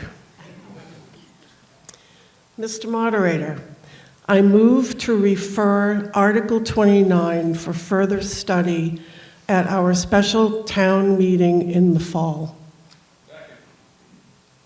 Okay, so let me just explain before we get to Ms. Terrio to give an explanation. A motion to refer for further study means we're essentially taking no action here, and that the folks that come up with this bylaw or whoever wants to can discuss it more, because I think we're going to hear why we want to refer it for further study. Ms. Terrio. Thank you very much. The select board proponents of the article were attempting to clean verbiage of some of the bylaw changes, allowing for flexibility in town meeting scheduling and moving the moderator's organizational meeting to a date closer to the actual town meeting. Those would have been in the packet that you received. Those would have been section 84-3 and 84-6. While the advisory committee did not have any concerns with either of those two portions of the article, there has been quite a bit of discussion regarding the paragraph F motions. So our first go-around with this article, and you can see the original motion that was printed in the mailed pamphlet, was not a unanimous decision.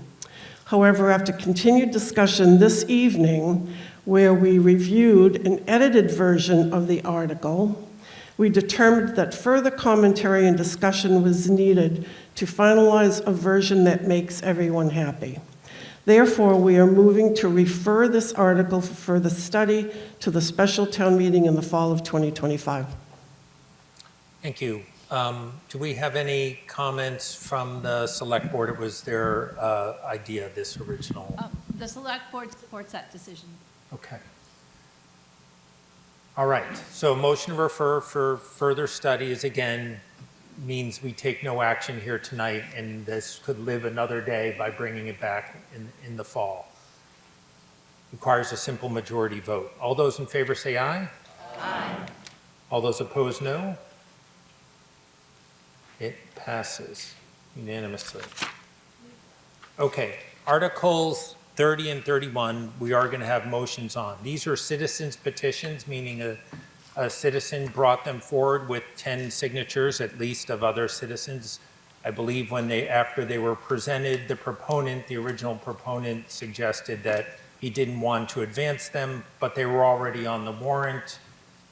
It brings us here tonight, so we'll have Ms. Terrio make a motion on Article 30, which is about some a bylaw change regarding the advisory board. Mr. Moderator, I move to indefinitely postpone Article 30 as printed in the warrant. Ms. Terrio. Thank you, Mr. Moderator. The advisory committee welcomed the main petitioner to a meeting to discuss the article that was submitted to the warrant. The main petitioner at our meeting indicated that after much discussion on his end and review on his end, he was determined that he was not going to move forward with the warrant article and wished to have it removed.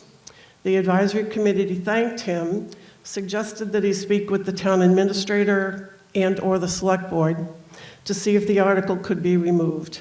It appears that the timing was not in alignment, and the main petitioner was unable to have it removed. This is not a unanimous recommendation by the advisory committee. Thank you, Ms. Terrio. We have questions, comments on a motion for indefinite postponement. Sir. So I'm in favor of passing this, and the reason is the history and the lack of transparency of what's come from the advisory board. I believe they work pretty hard. They're probably good people. But what's come out of the advisory committee has been what the town has voted for.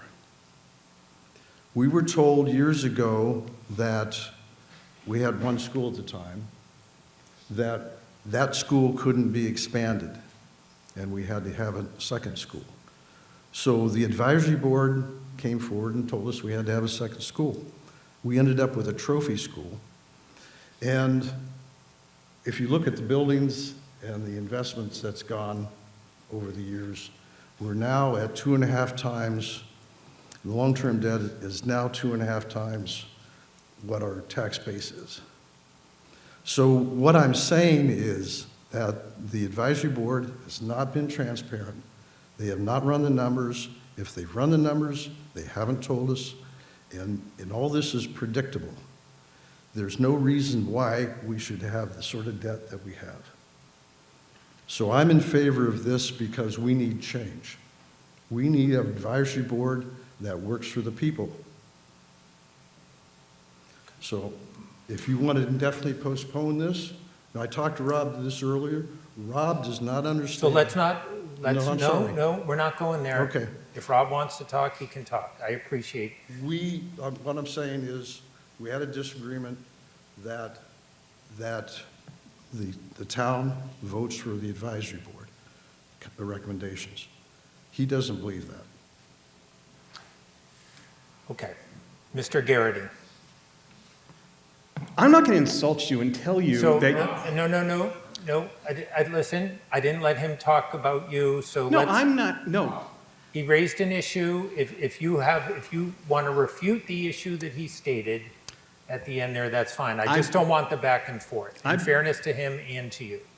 I believe that the job of the advisory board and that what we do for you folks is we look at these warrant articles. For 3 months, we've looked at these warrant articles. We've had 10 meetings. I don't know. We've met with town officials. Anyone can come. Anyone can watch.